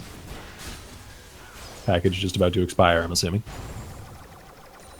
Makes sense. He doesn't want to waste it, so he uses it. Yeah. May as well use it for some wave clear. As I think RL might win this 1v1. Even though Iconic on Kha'Zix is really strong in the 1-for-1. Oh, well, no! I may have underestimated it. Iconic is, of course, playing that Kha'Zix.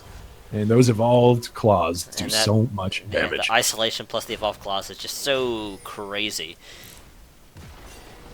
And Chumpjohn's teleport is going to be up fairly soon. So he can head back to top while I am water. Of course, this is not unless he's not going to be able to do a whole bunch of damage to that turret. Trying his best to deny as much CS as possible, though. But Chumpjohn's not only going to get the kill, but also get a really nice Shadow Dash onto water. He's got the Bambi Center himself now as well, so he may yet be able to take this 1v1, provided he can land the second Shadow Dash, which is going to be coming up in just a second or two. There it is, and it's dodged away from. However, he's still going for the fight. The Nautilus ulti under the turret is going to hold him up a little bit longer, and maybe Chumpjon over parries away that auto attack. Oh, Chumpjon could be in a lot of trouble because RL's coming from the jungle. Yeah, it's just a matter of landing just one end of the line, one or two. Chumpjon is so low, and there it is. I Am Water claims the kill. Paying for that overzealous dive. Yeah, I think after the Shadow Dash misses, you back away. Oh well. A valiant effort, but unfortunately, he's going to give I Am Water a bit of a lead. Not a huge one. Actually, no, not at all, because he does have a kill of his own. I didn't notice that. That's right, he did pick up RL during that teleport to the dragon. Speaking of dragon, it does get picked up by Iconic.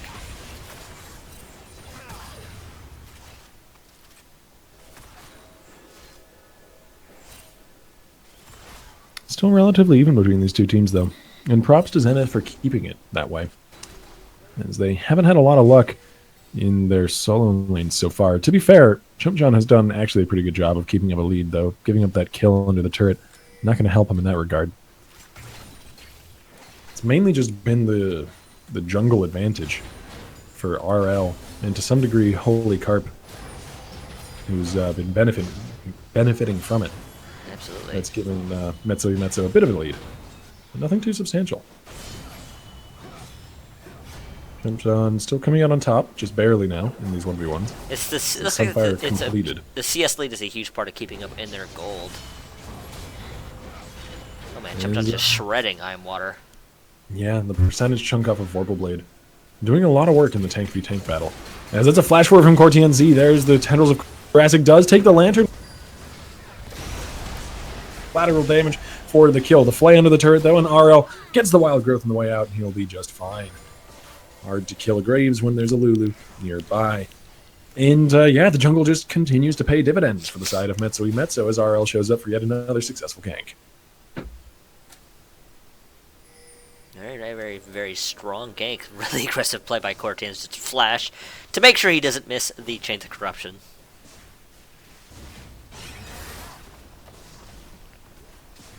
Definitely haven't seen... Go ahead. Feels like Iconic's definitely struggling to get some solid ganks in here. Speaking of ganks. Speaking of Iconic, though, there's the Shadow Dash onto only a TNZ managed to sidestep that, and this could be a turnaround as RL is coming down the lane now, and Water had teleported in from the backside. There's the Deadly Flourish, though, trying to help from distance. Some bullets fly in off the back of the Jhin, but it's a double kill already for the Varus, and Holy Crap is only just getting started, flashing in to keep the... Oh, that was really clever. He flashed forward to keep the Q in range of his Celestial Expansion, which meant that it didn't actually proc until it reached his target. Nicely done. Very good Aurelion Soul play. Absolutely. Mezzo taking a nice, even further lead here, reversing the gank out completely on his head. Losing one for 3 there, I think? Keeping that Star Surge alive with the flash was so clever.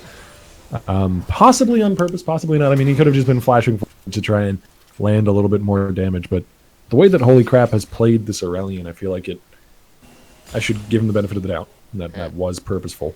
Absolutely. Definitely doesn't hurt to give him the credit for that. Doesn't hurt me at all, no. No skin off my back.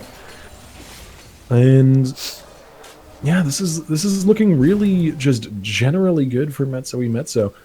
As just a few moments ago, the game was holding really even, but another guy. Also, that first turret, which opens up the bottom side of the map and allows Abrachi and Cortianzi to roam out. And it looks like they're doing just that up to the top side.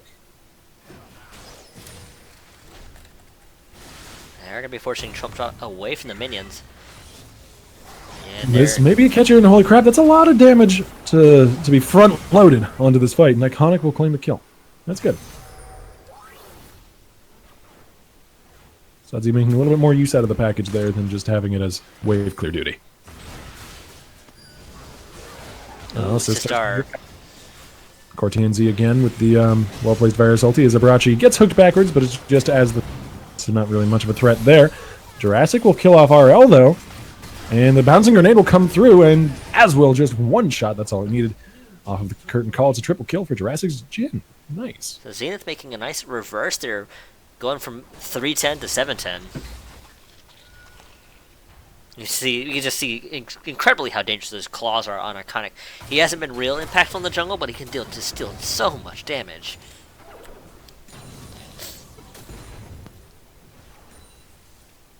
Ooh.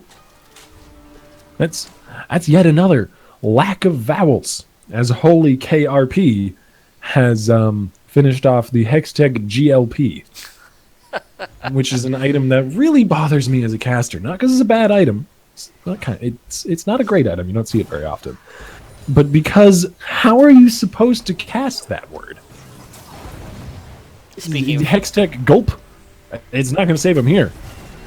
He's not going to be able to gulp his way out of this one. Holy crap. Actually, he dodges away from that rocket. So very close to landing. Nicely done, but the hook is probably the more important skill shot to have dodged. Sistar pulls him back in for the kill. Sudsy, though, going to be valking over the wall, and RL trying his darndest to get a little bit of revenge for his fallen friend. He's only going to find an early grave.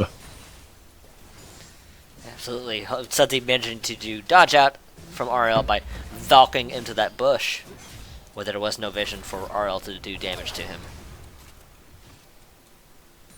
And turrets will be traded at the aftermath of that battle as the top one falls, going over to Metso, and Zenith will grab a mid lane turret for themselves. Arguably a little bit better, but the turret lead still holding for Metso. Jumpdown actually still hasn't finished that Sunfire yet. I feel like he's had that Bambi Center in the Chain Vest for some time. But he is still crushing these trades because he has the Spectral Cal. Yeah, and on top of that, Nautilus doesn't have any form of percentage damage to chunk tanks with. And that's really important in the tank v tank fight.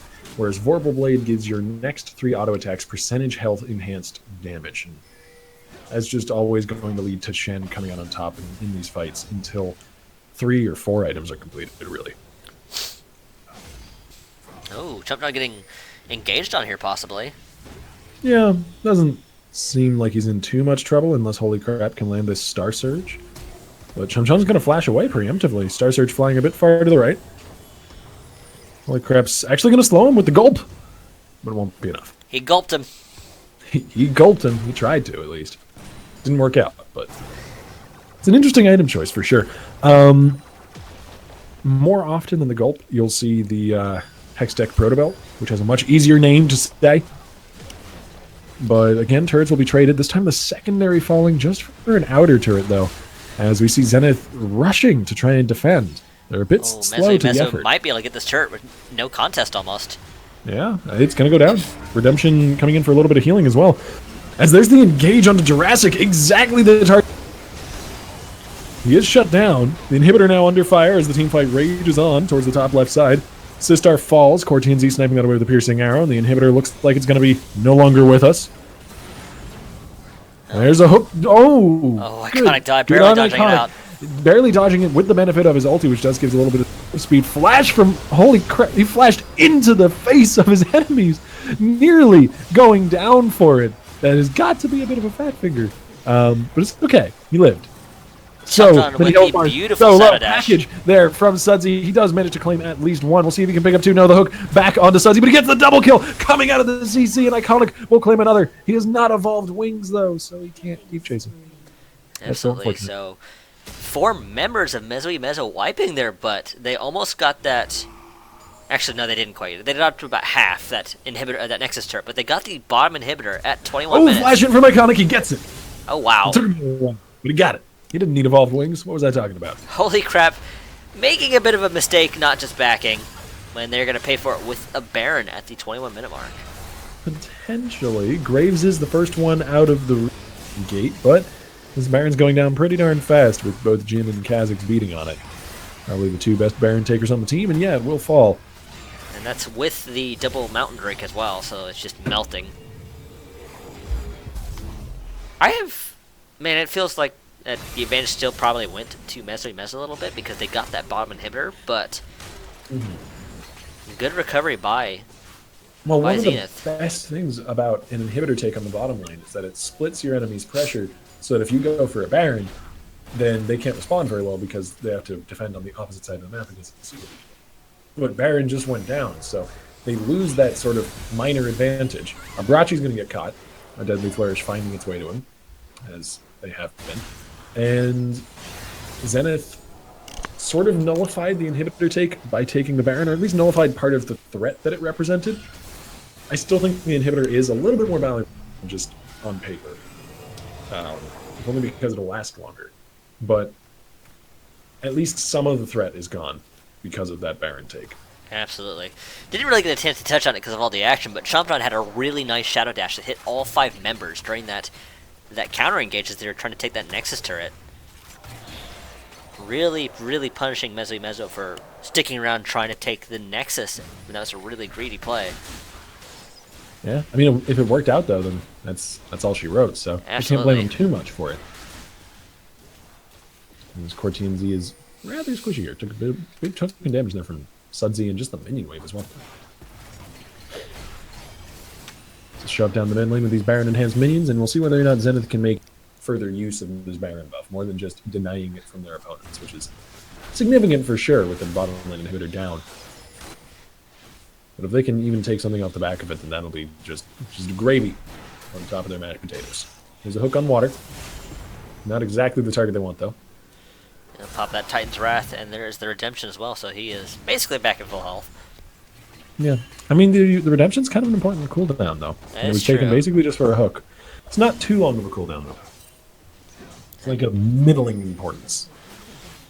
And Chomptron with that turret take on the bottom side, so he's happily going to keep that wave pushed up from the super minions while the rest of his team pushes forward.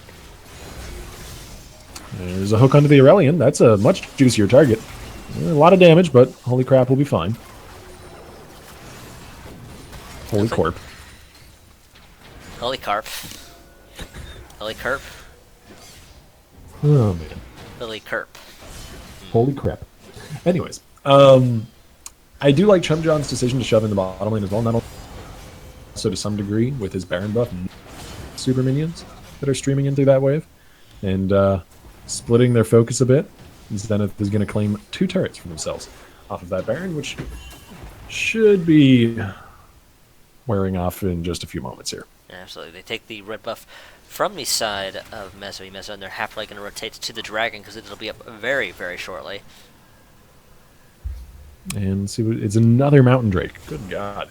Well, another one of the reasons why Zenith had such an easy time, because they had double Mountain Drake.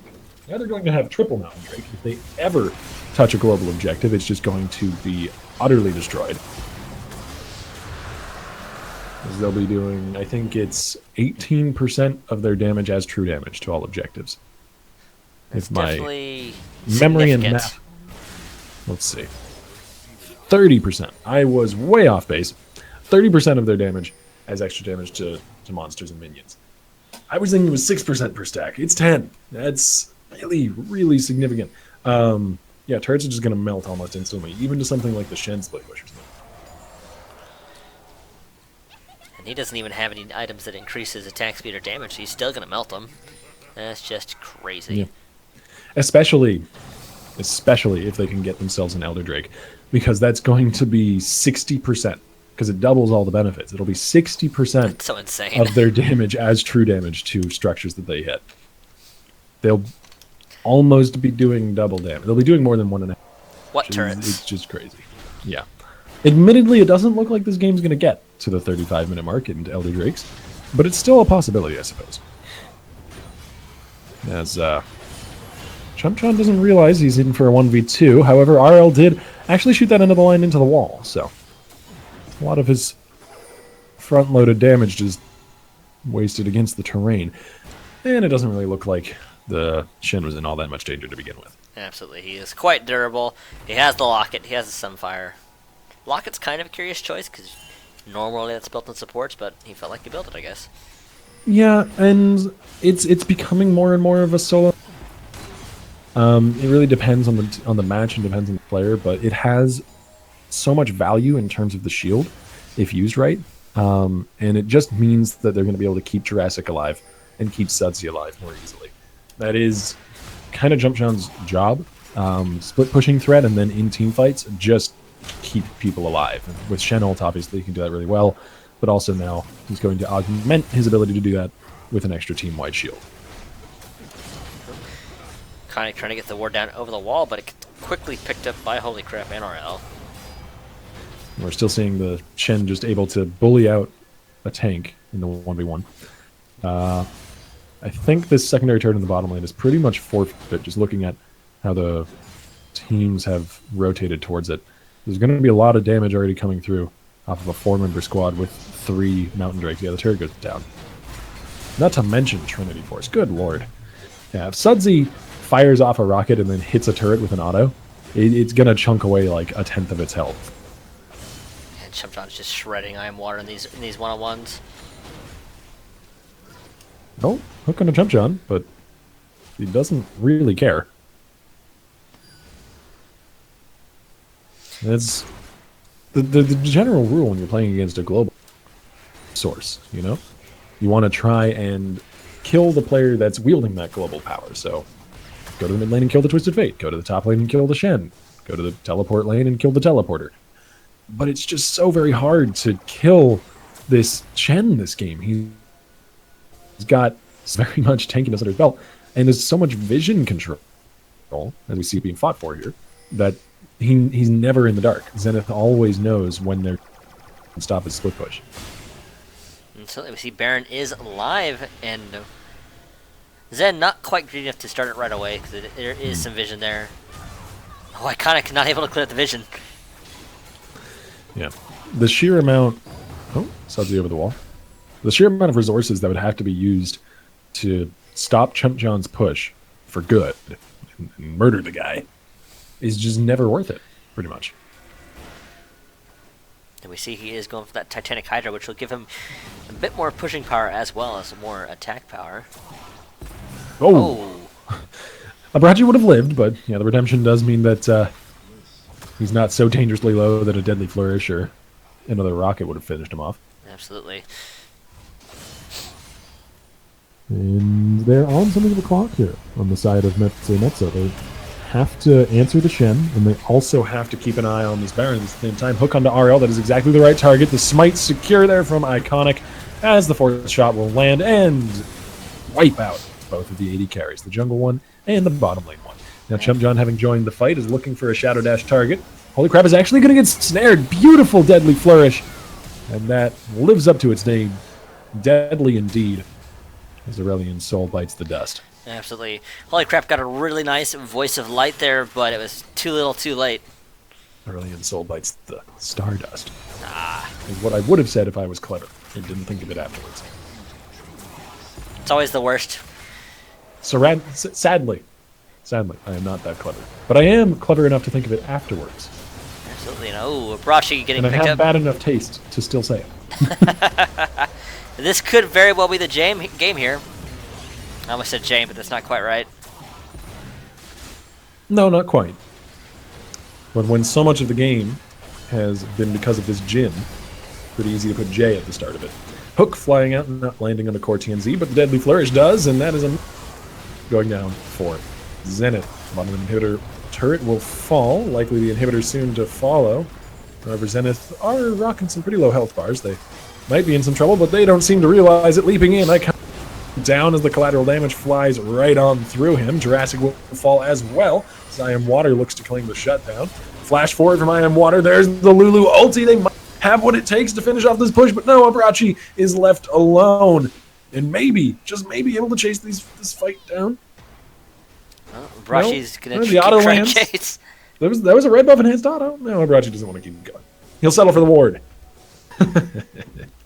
Either way, though, we see Mesri managing to stop the additional hemorrhaging, pick up 3 kills there. Sort of. Though they've lost so much with that one They push. didn't lose. That's about the best thing that happened there. They didn't lose. Absolutely. And really, everything else that could have gone wrong did. They just ended up not quite losing the game, which I guess is good, because you don't want to lose the game. Dragon is going to get started off by Abrachi and Cortian Z. However, Sistar is there and could have some backup. Teleport is available from Chump John. I Am Water's around, though. And yeah. Good doesn't look polymorph like to make Russia sure that there's no chance the Sister manages to accidentally steal it. Yeah. And a Volcanic Drake dropped after you've just taken 2 inhibitors and a Baron off your opponents. I think that's forgivable. That's for sure. We'll see what the next move is here from Zenith. Absolutely. I imagine that Mesri just happy to take whatever advantages they can.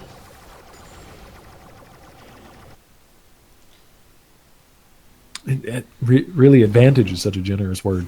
It is. I don't think they've glimpsed an advantage for quite a while now, which is really unfortunate. Mezzo had put on a great performance in the quarterfinals. We last saw them just a few minutes ago. I remember it like it was earlier today. Absolutely. It's and sad to think that if they had just backed off after taking that inhibitor as Yeah. they're trying to push the Nexus, they would be in a much stronger position still. They could be. They could very well be. They just played overzealously at that point. I don't want to blame everything on that. As really compositionally, they've started to fall apart a little bit here. But some of the issues for sure stem from their lack of caution, staying to try to end the game when they got not respecting the low cooldown death timers nearly enough.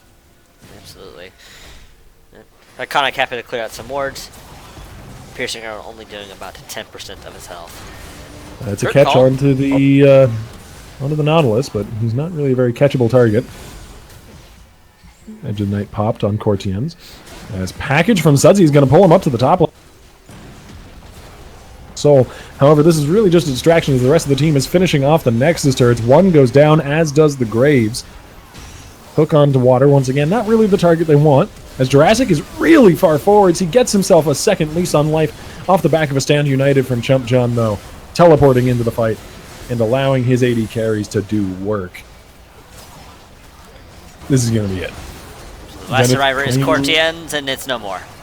Zenith claimed the first of our semifinals. Hopefully, we'll be able to get into our next match very shortly. We'll see whether or not that second semifinal match is going on as we speak, or if we're moving right into the finals after this. We'll be right back, folks, so don't go anywhere.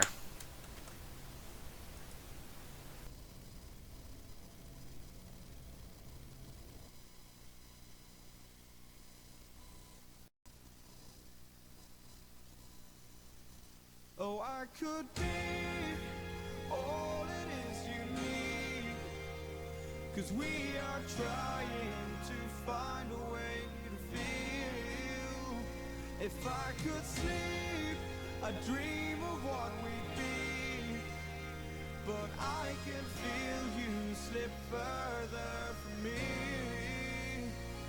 Oh, it makes it hard to be when you are all that I was, but don't ask, and I'll run into the sea, follow this heart that escapes me, it escapes me, and I'm lost. Forget me, all I was and become.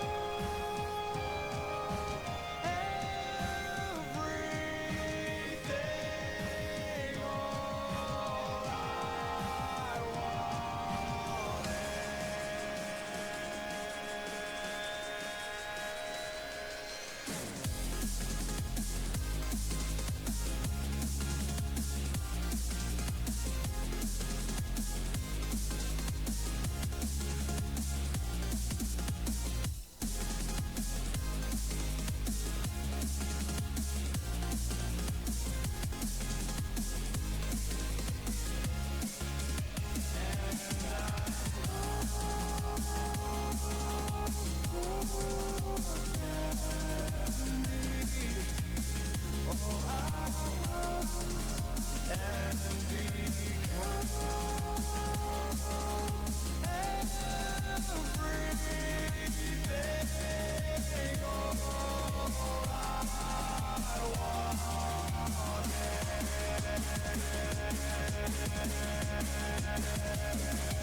what's left.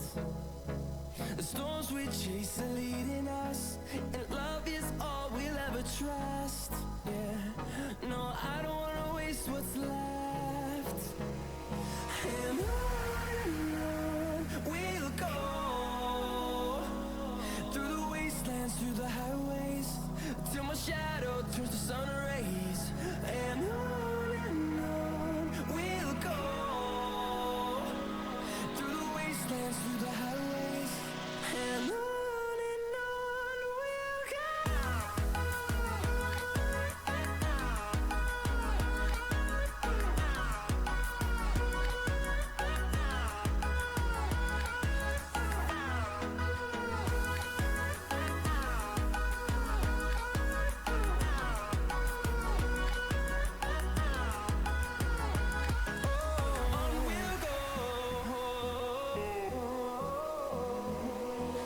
Finding life along the way, melodies we haven't played. No, I don't want no rest. Echoing around these walls, fighting to create a song. I don't wanna miss a beat. And on we'll go, through the wastelands, through the highways, till my shadow turns to sun rays. And on we'll go, through the wastelands, through the highways, and on we'll go.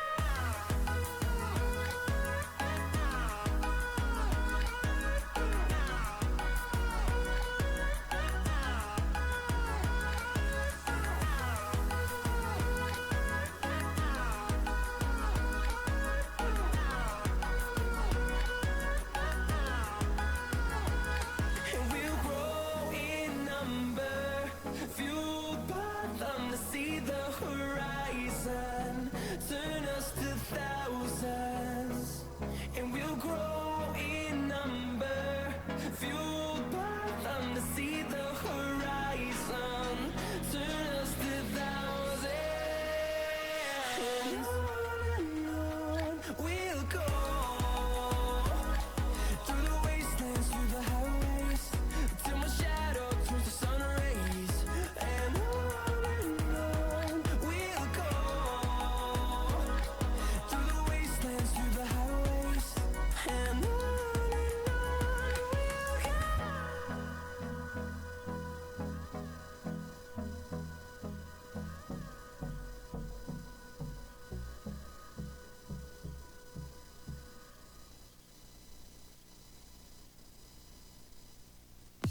And we're back. Sorry about the delay, folks, but we are ready for the finals of the Reverie Esports Open number 84. Your caster effective FX, joined by the amazing Octavian. Oh, that's nice.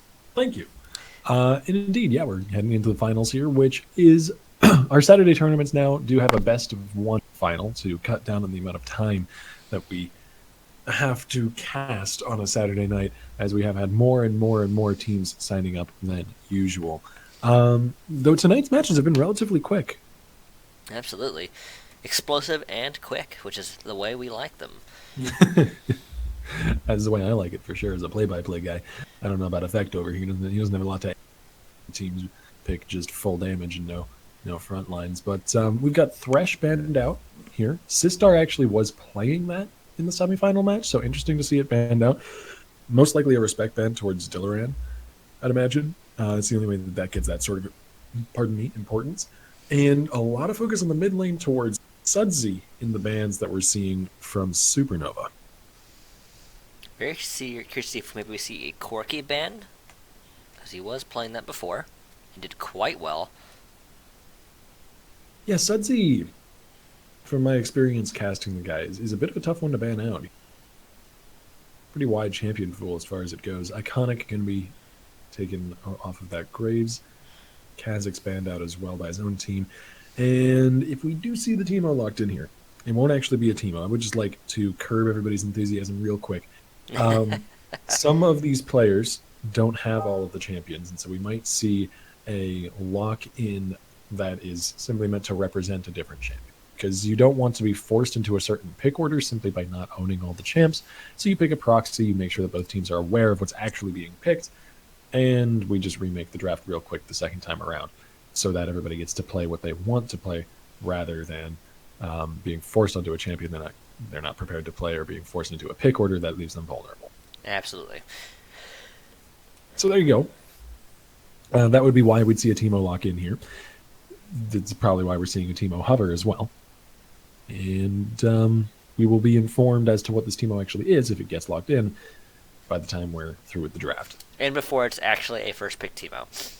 That would be really cool. And there is a very, very faint possibility of that somewhere drifting about this pick ban, but I sincerely doubt it, as we'll see what the answering picks here are from the side of Supernova. And currently they're taking their time, not hesitating. Well, maybe they are hesitating, I don't know. But they're clearly discussing what they want to do. As we haven't seen what this proxy pick is just yet. Don't know. Not sure how they're communicating that. They might communicate to the captain chat. Just to let you guys know, I did message one of the players side of Zenith. The Teemo is so it's not a Teemo. Oh, you cut out a little bit there. The Teemo is a stand-in pick for Varus. Varus, got it. I contacted Zenith, and that is not really a Teemo, which makes sense. Much disappointment. Ooh, Rek'Sai. I haven't seen Rek'Sai in some time. Kind of fallen off the radar with all the lethality junglers we've been seeing. Oh, I see what you did there, falling off the radar. Nice. There were actually half the bans were focused towards the jungle, so Rek'Sai coming back makes some sense. Well, coming back is perhaps too strong a phrase for it. Rek'Sai is still very, very strong. It's just, as you said, she doesn't take advantage of lethality as well as some other jungle picks do. And taking advantage of lethality is the name. 7? Oh, you're cutting out again. The server's acting up. Yeah, that might be the Discord server. That would be really unfortunate if that were the case. I will make sure it's not my mic, though. Elise and Poppy locked in, as Chump John's going to be picking up the Poppy for this game. And Iconic going with pretty much the only AP jungler that you have. Yeah, the Elise is certainly quite powerful in its own right. Especially with that Runic Echoes and a decently strong AP build. And it's going to be Sudsy hovering on the Poppy to play against the Shen. Yeah. Poppy has percentage health damage.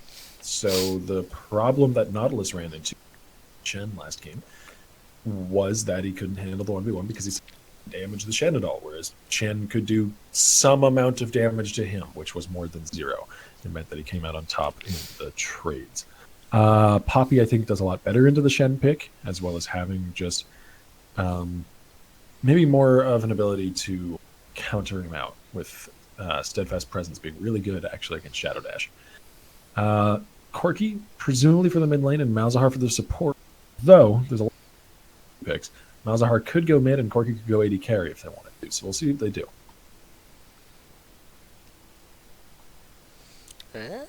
It's definitely curious. Kind of lets them flex both the support and the marksman. So it's most likely going to be... I don't know.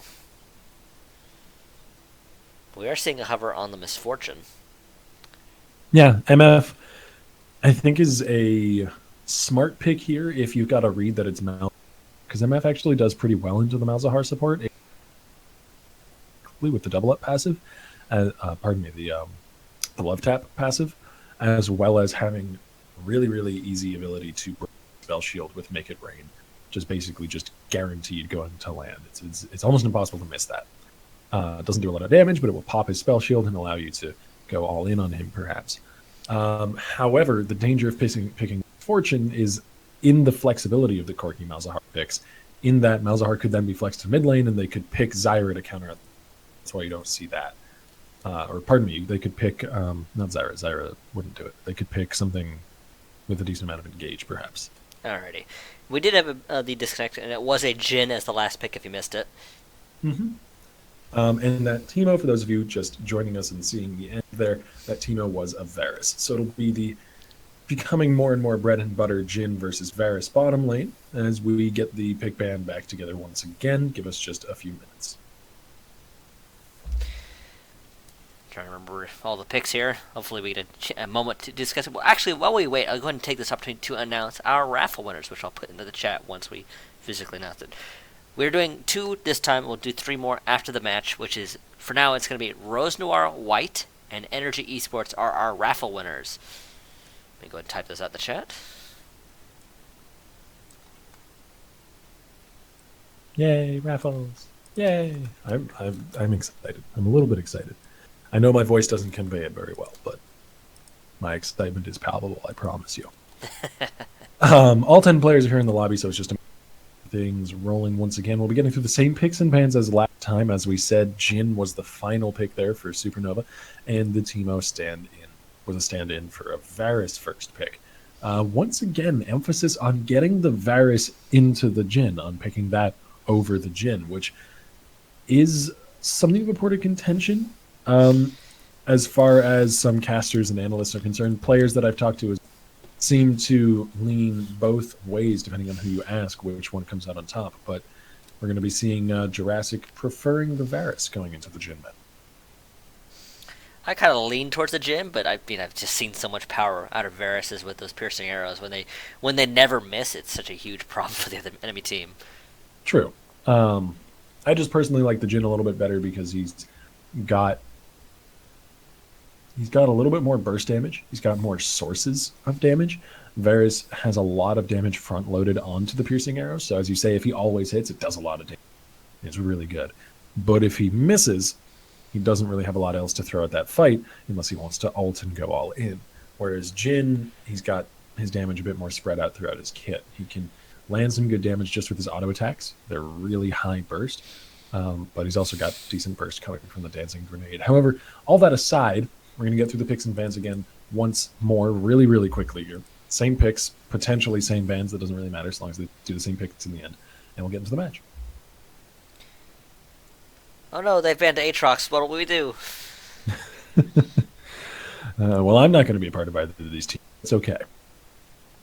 For those of you who don't follow Reverie Esports, both me and Effect are Aatrox mains because apparently neither of us like ourselves.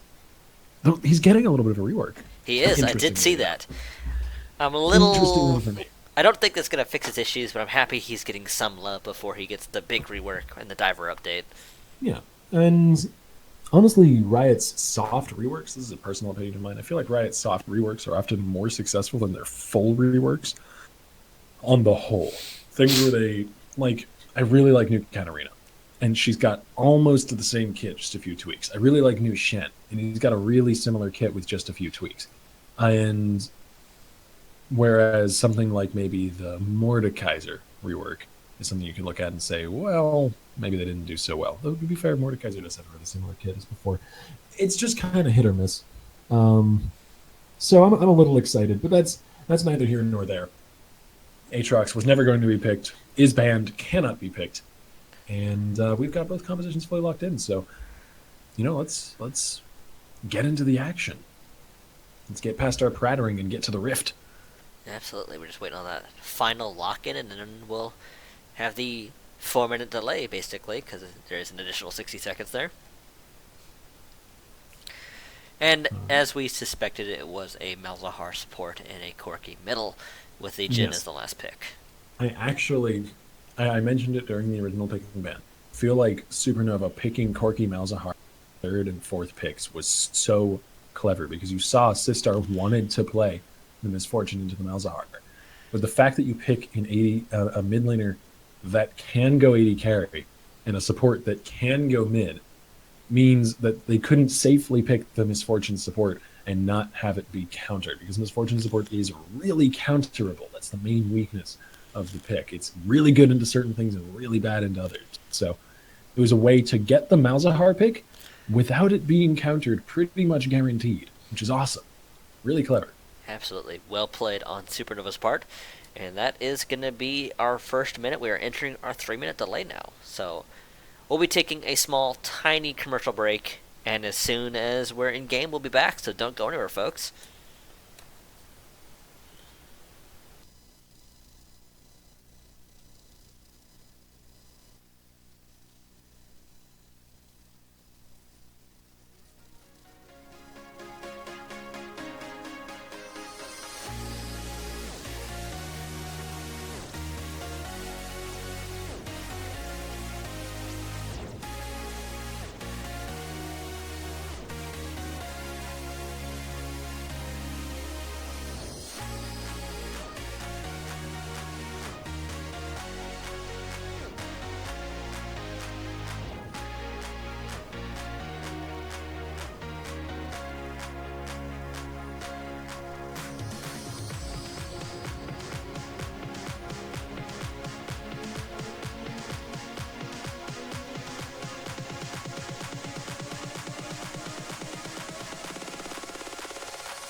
And here we are on the rift. Just give me a moment to fix the overlay and everything else.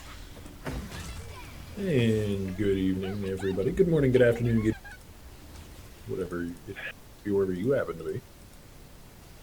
I am Octavia, and I am joined by Effect, who's going to be doing color casting for me today. And we're in the finals. I'm hyped. Absolutely. This could be a very, very interesting game. Don't think we've seen this Supernova roster because usually we see some of their sister teams. And you know what? I'm gonna do this standing up. I know you. That's how we do it. Now I'm gonna be super excited about this. Oh god, my monitor's at it. I can't see. On. I should sit down again, shouldn't I? I don't know. I think I get better audio control.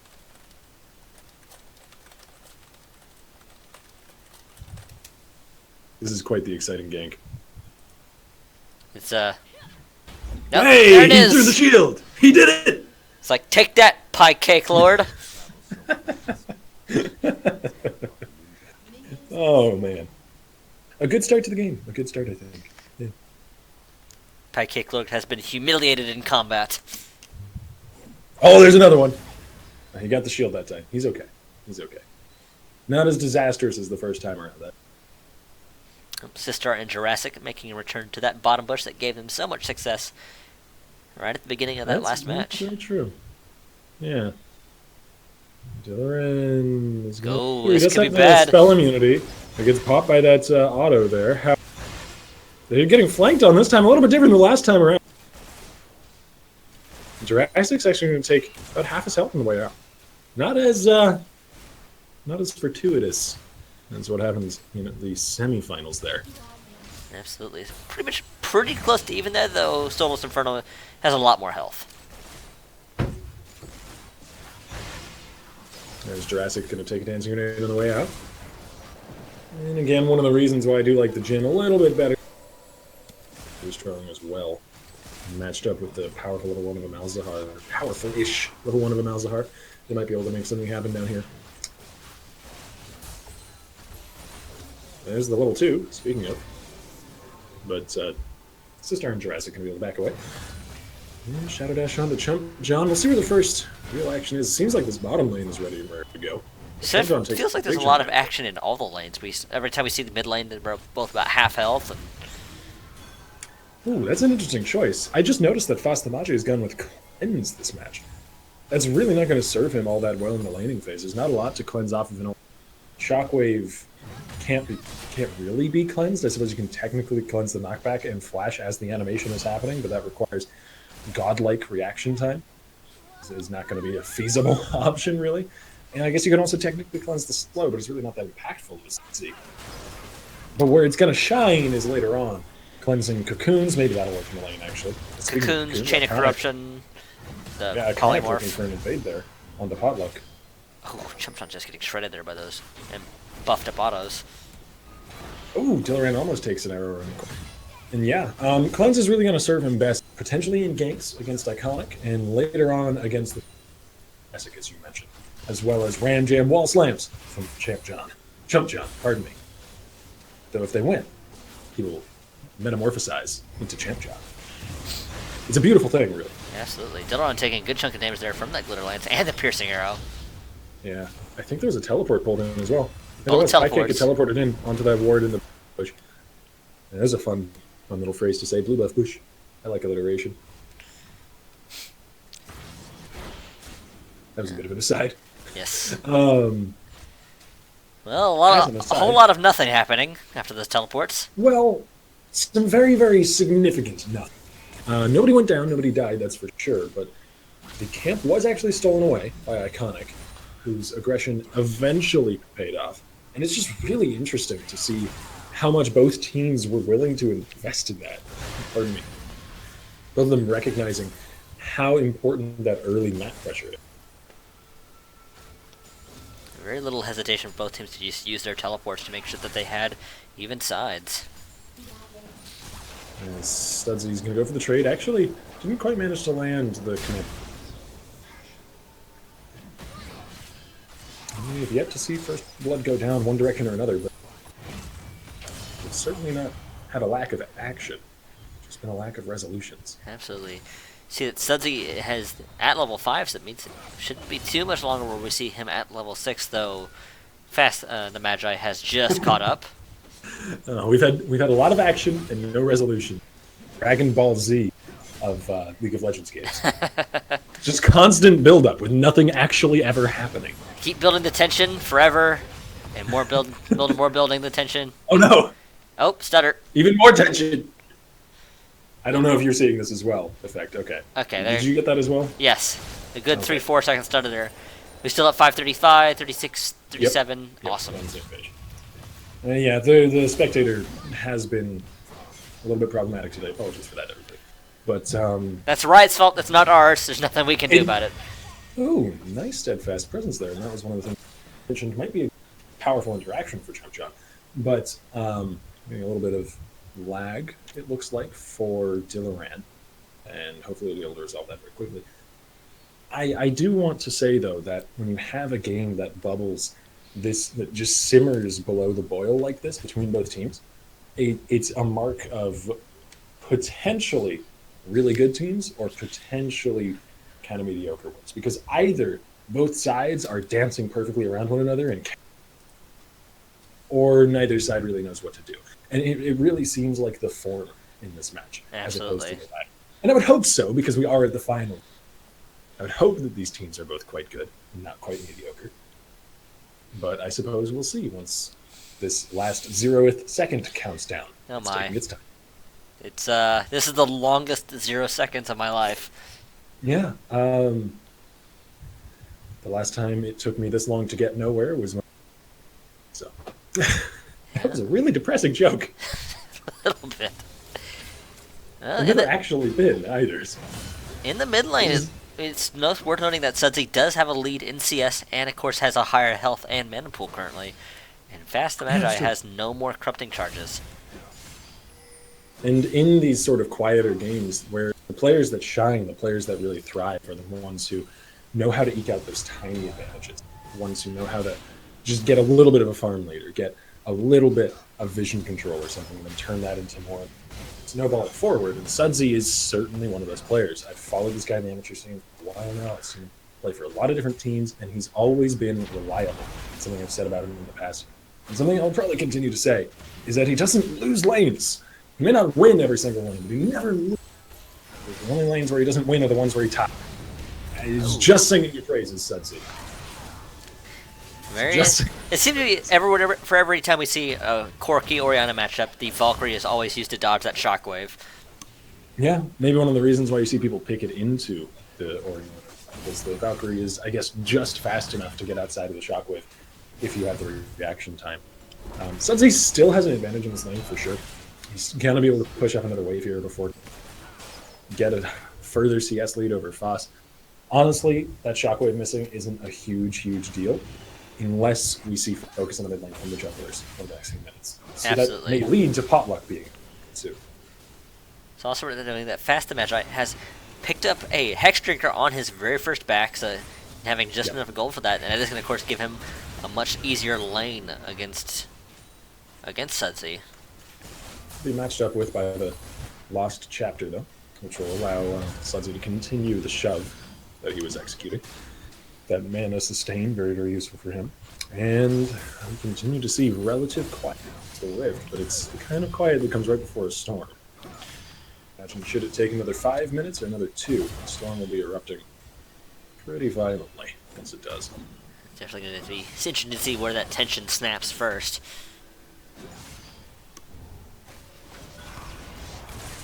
CS leads are pretty much everywhere. Not huge ones, but not insignificant either. Yeah, the most significant ones would be going over to the side of Zenith, I would say. So they have got Sudsy doing quite well for himself. Absolutely. And Jurassic also has about a 9 to 10 CS lead as well in the bottom lane. This game is sort of like a study in what a game without junglers. Because, aside from this Dragon Take, it seems, because neither Potluck nor Icon had very much opportunity to flex the muscles aside from that really early invade onto blue, and now Potluck taking away a dragon. But none of the lanes have been by a jungler yet. really, really uncommon for a game 9 or 10-minute mark. The laners have just been playing safely and quietly on both sides.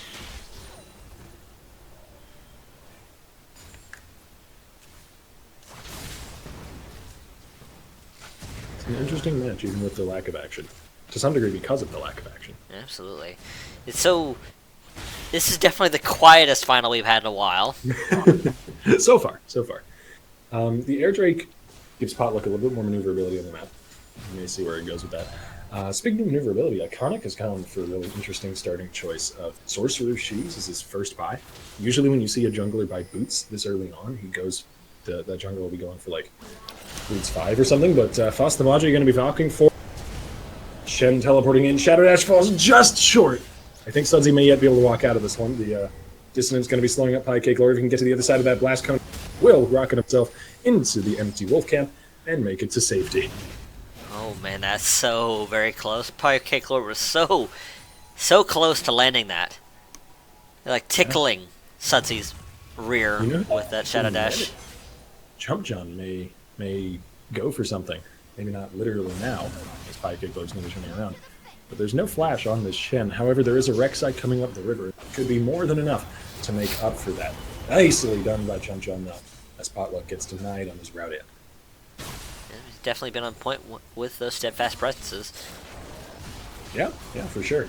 Pressing W has never looked so good. Dillaran takes a piercing arrow, and the shove continues onto Solus Inferno and Dillaran. And that is one thing that Varus certainly does quite well, potentially even better than Jhin. Absolutely, you can see that shoved up. Solus is actually struggling a lot here with the CS. For sure. Yeah, and it seems like there's perhaps a reason why Jurassic favored the Varus Jhin. Some of it may be put down to player skill, perhaps. I've only got the one game in which to determine that. But some of it may be down to the champ selection as well.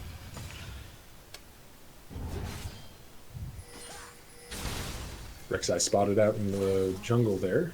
Sudsy is going to avoid the Unburrow until the flash comes through, and that's first blood over to Foss the Maj. And quick and almost surgical gank from the Rek'Sai. Absolutely. They knew it was there, but Sudsy kind of slow on the reaction. Maybe not expecting the flash from Potluck.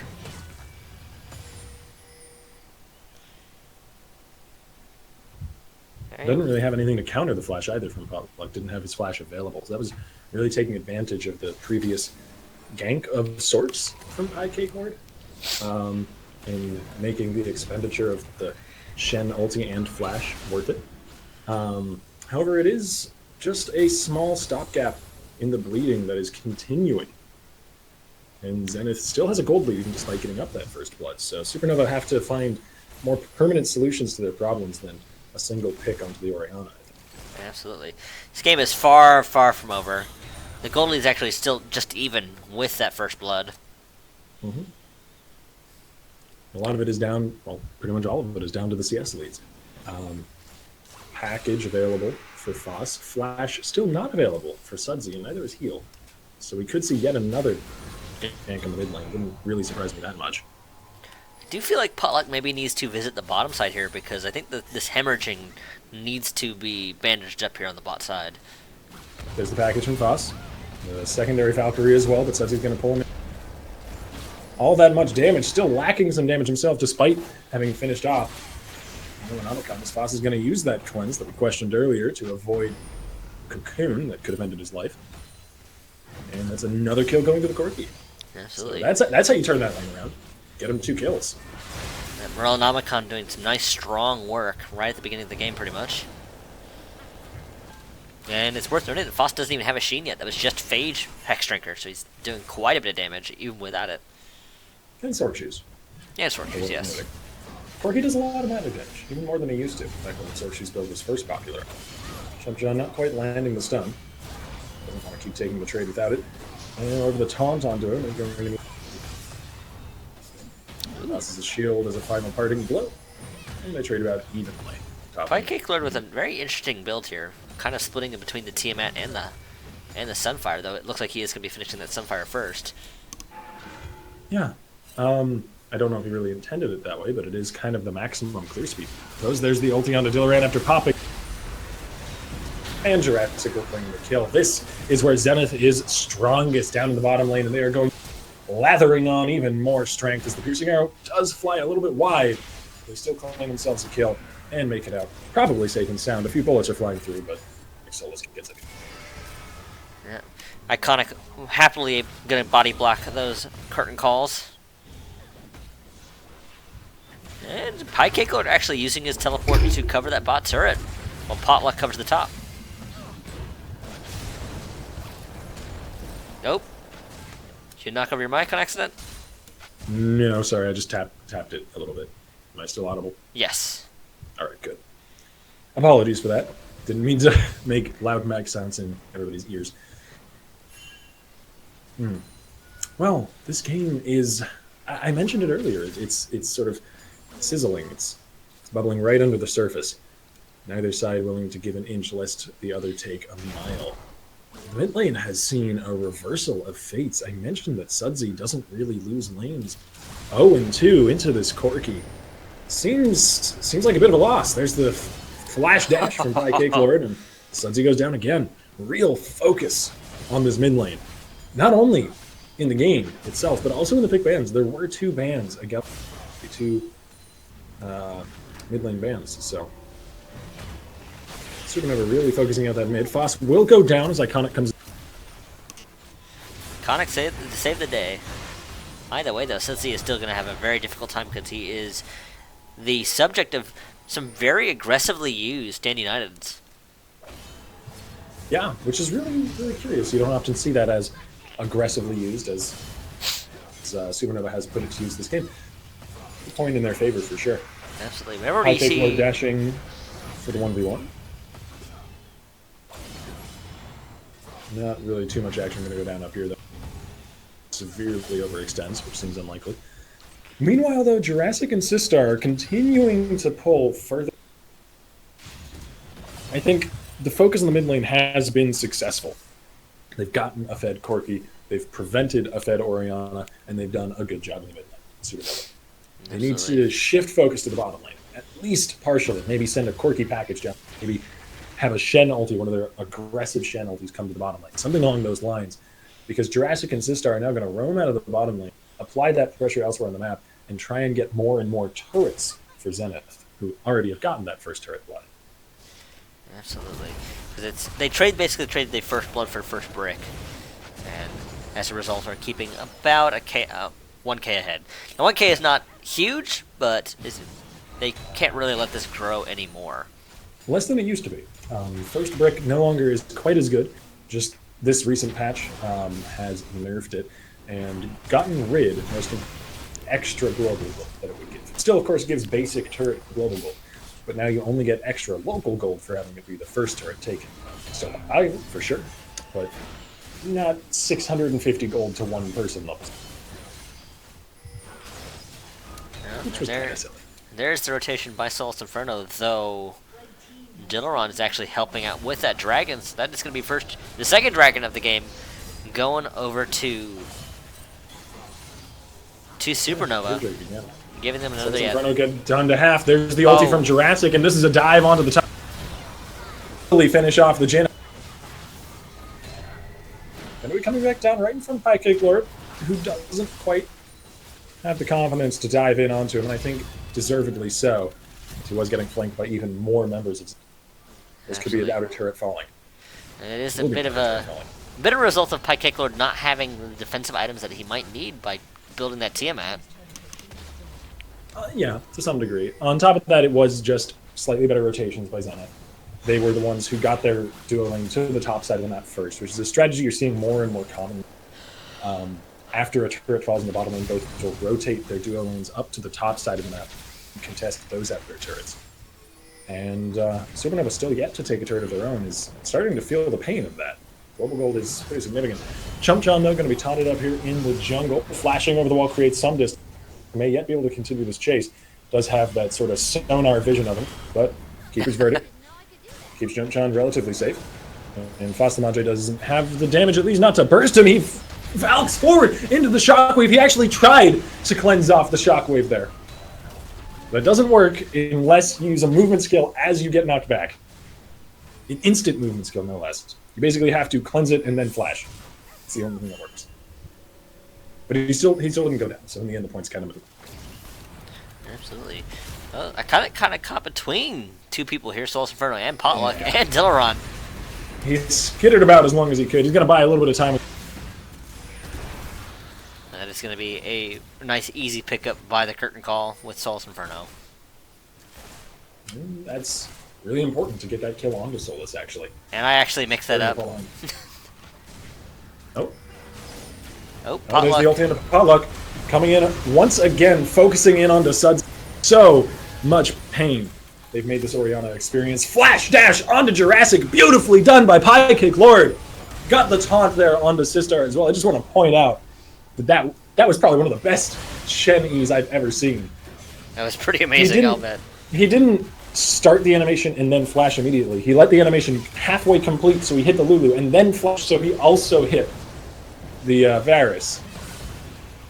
Very, very small margin of error on that. Pie Kick Lord's been something of a star here with his really aggressive teleport and Shen ultimates. I actually probably would say it's some of the best Shen play we've seen here at Reverie. It's usually not very exciting, but he's making it exciting. As you say, there's not a lot to distinguish yourself in terms of Shen play. You know, he's not a superbly complex champion. He's strong for sure, and certainly not easy. Positioning is important no matter who you're playing. But he's no Varus landing his long-range Qs as he goes. Impressive nonetheless, though. Absolutely. Iconic returns to his old graveyard to clean out that version finally. But despite those additional kills, they're still only even in gold. Yeah. Seeing the power of that CS lead. They managed to even up the turret score, though, which is really, really important. Not only because of the gold, which they are now very close to being even in, and they were in mid before. As Foss gets cut up, a lot of burst on him, I have to get back to my point. Big one finds Sudsy and does a decent chunk. Yeah, it also opens up a lot more of the map for Supernova. It gives them more opportunities to find vision, and then more opportunities off the back vision to find plays. Yep. Pie Kick Lord and jumped on once again, going at it. Not really much going to come of this. I would play by play here, but he hit each other. He hit him. This is really, really early Baron positioning, though. And really aggressive Baron positioning, too. Like, they've got pink wards covering almost the entire swath of that bit, so. Zenith are pressing Supernova's buttons here, trying to get them to walk into darkness. It's going to be tough to do, especially against a team with a Rek'Sai. Spell shield saving the Malzahar's life there. That cocoon would have been really, really deadly around the corner. Sister taking a deadly flourish, but he wasn't damaged, so he was not snared.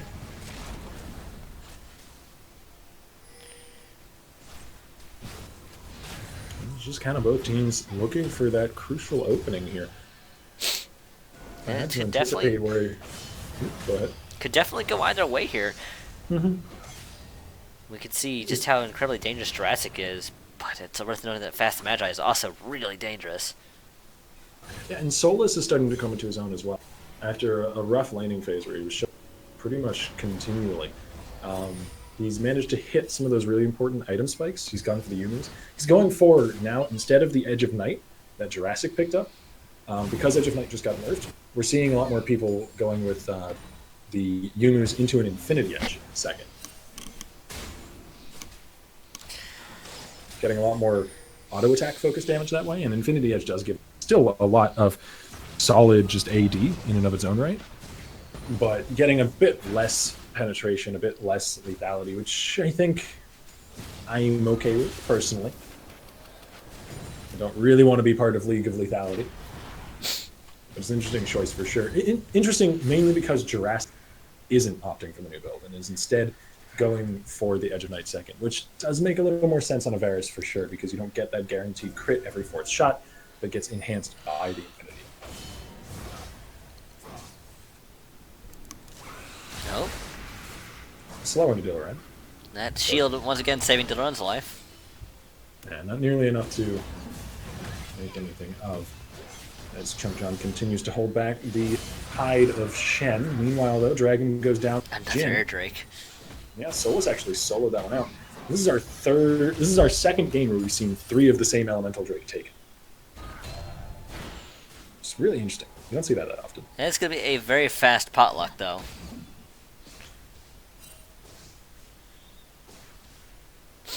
Sistar gonna, yeah.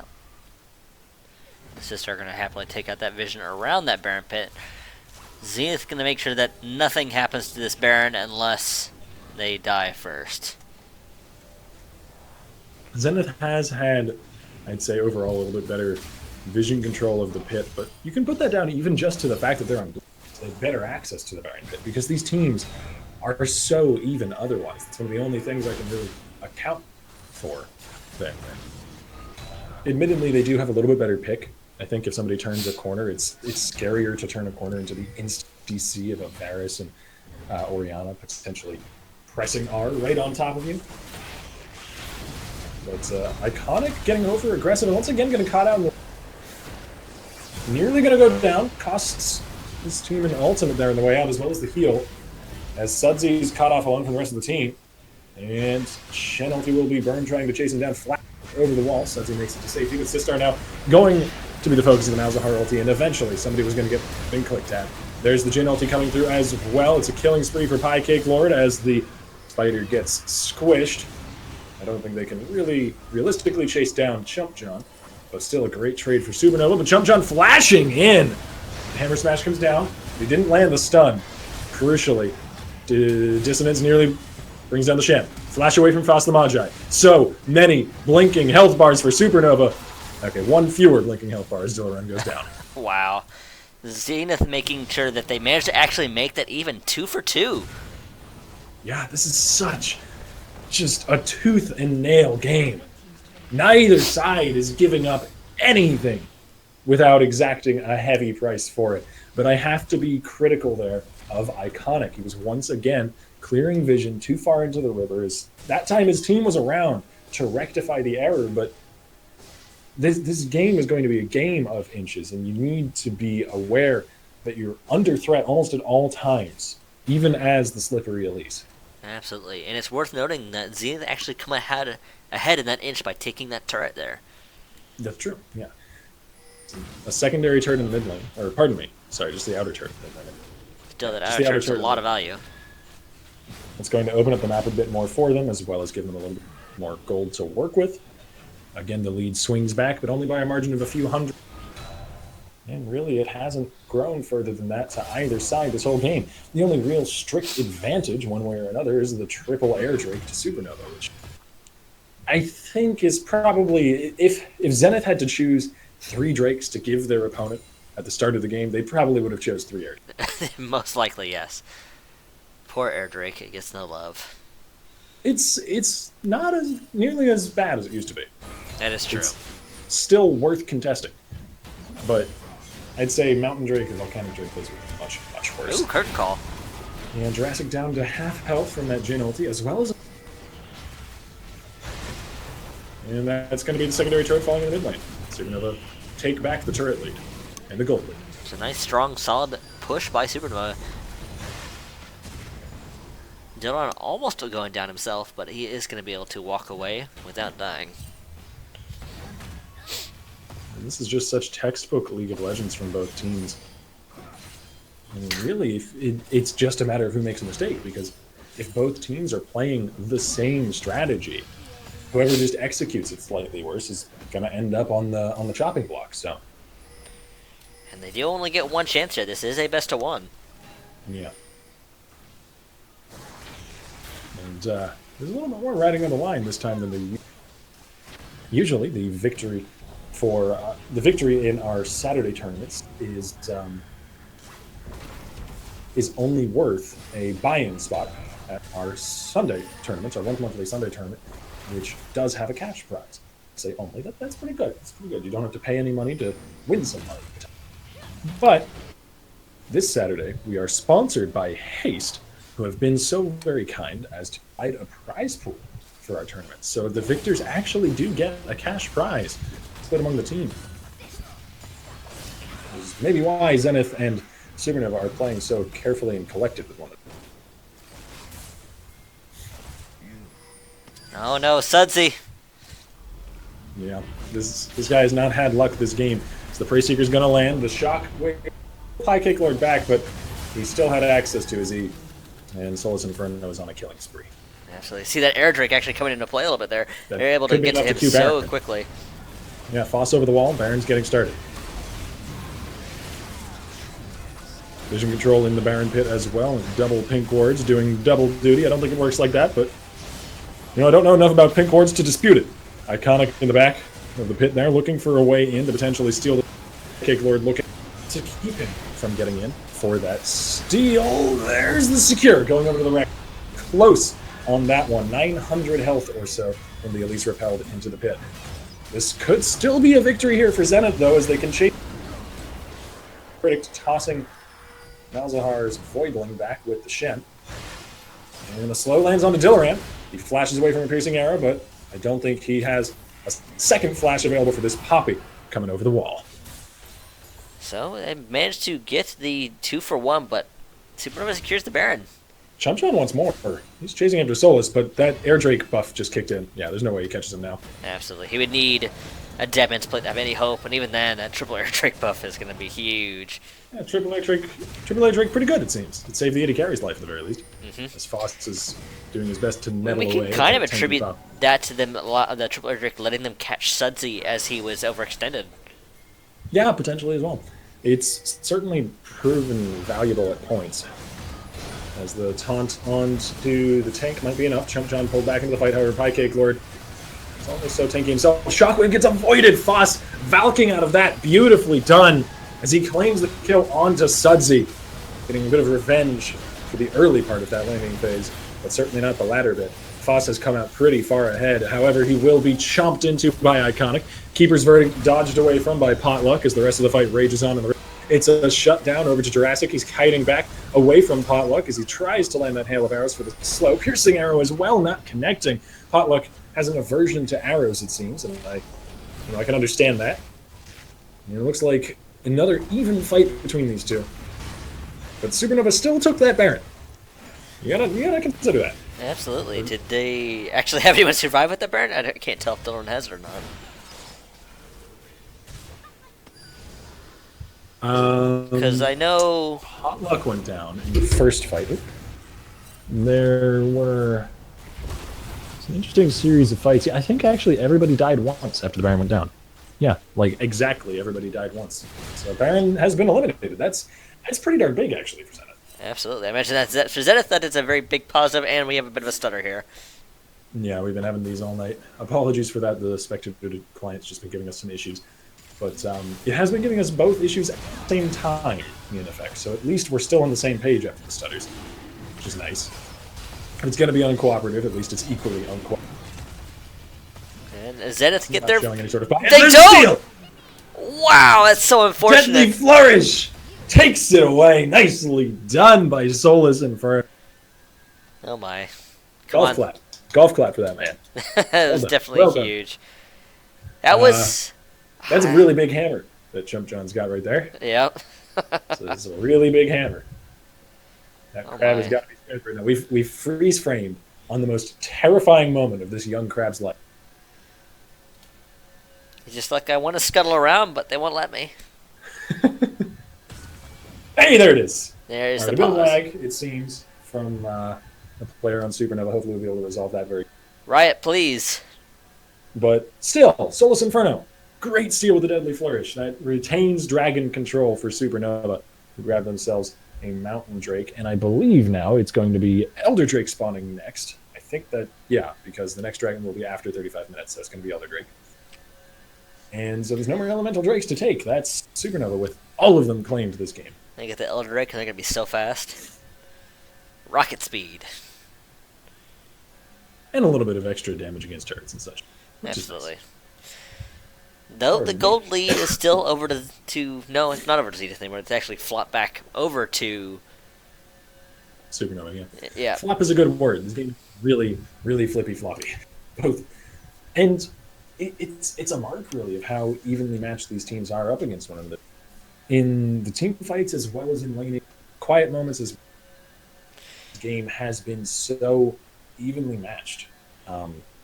Almost everywhere. Sudsy, and through less fault of his own than it may look by a 1-6 scoreline, Sudsy has not had a great match.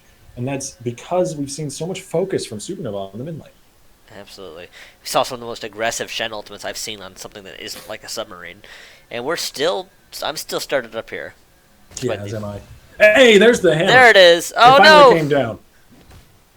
That's okay. It's just a little scare after the big one. The aftershock. Oh, man. Isn't that the name of the ability? No, I feel like that's not the name of the ability. No, it's Hammer Shock. Is it Hammer Shock? I thought it was Hammer Smash. Pretty sure There's it's an Hammer ability Shock. called Aftershock, I'm pretty sure. I would not be surprised. We should ask a caster. They'd know. Yeah. There's no way some lowly casters like us would know. Right, there's Spell Shield doing some work, actually blocking it. Is going to survive the Shen Shield coming through as well. And it's so annoying to get a pick on a Malzahar. You saw how low we got. Neurotoxin would have been enough damage to cinch the deal there, but to allow the stun to land, Iconic had to drop the Neurotoxin first. And that is going to be Supernova once again picking up another kill. It's actually going to give them they're kind of taking control, but the lead is so insignificant at this point that it's hard to say that they're winning. What's more significant now than a gold lead is map advantage and a lead in terms of pressure. And they've gotten more turrets down. They've got more vision in more useful places. And they just have wave control for the most part. But it is actually getting pushed back to them right now. Sudsy pushing at the top and just meeting up with the minion wave just past the river down there. However, Supernova just are more in control of the map overall. And that may lead to them being able to get a more advantageous pick. And items are not that far apart either. They're pretty even. Yeah. If we see a raw team fight, it certainly could swing either way, but I don't imagine we'll be seeing a raw team fight. Not with 3 air drakes allowing Supernova priority over the map, allowing them to maneuver very, very quickly. It'll be tough for them not to get a pick, really, not to flank in onto somebody, which may be Sudsy. Sudsy's just being so paranoid and not wanting to even get close to that minion wave up top. I mean, his paranoia is justified, though. Pot looks literally around. So is it paranoia when people are really... Yes, but it's justified paranoia. I mean, people have been out to get Sudsy this whole game. We saw the starting glimmers of a really good lane for him. 20-30 CS lead up against Faust, but then Potluck swooped in and took that away from him with gank after gank after gank. Yeah, especially the Pie Cake Lord. Just like, I'm going to go ahead and ult in and use this as a gank tool rather than as a defensive tool. Yeah, it worked out. It worked really well for them. It's one of the alternative uses of Stand United, Gank United. Iconic finished off his Guardian Angel. That's an interesting third item buy for him. Definitely a little curious. Don't usually see that third item on a jungler. Very rare. Yeah, unless it's like... Unless you're either far ahead or you're... to get there. I like it. I like the Guardian Angel pickups on both Chump John and Pie Cake Lord. Makes them even more durable, meaty walls of beef in a team fight.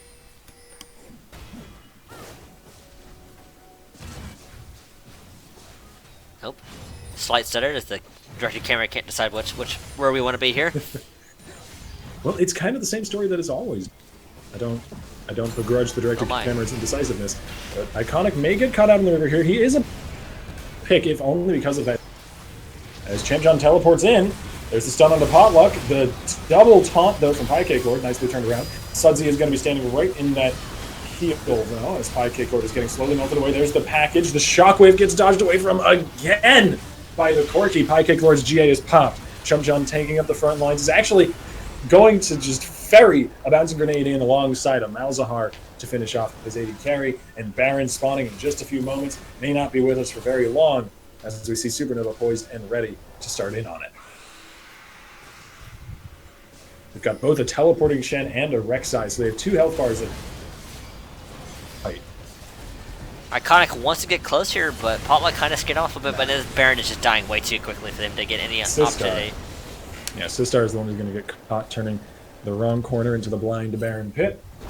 And Chum-Chum may go down as well. Potluck has a huge movement speed advantage over him.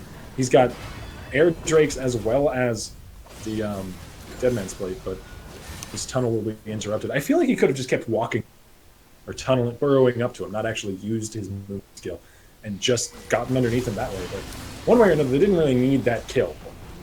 They'll push in onto the mid inhibitor and take that. And this time they're going to be able to make full use of that Baron buff to get the first inhibitor of the game at the 37.5-minute mark. Yeah, Elder Drake's going to be with us in about 40 seconds as well.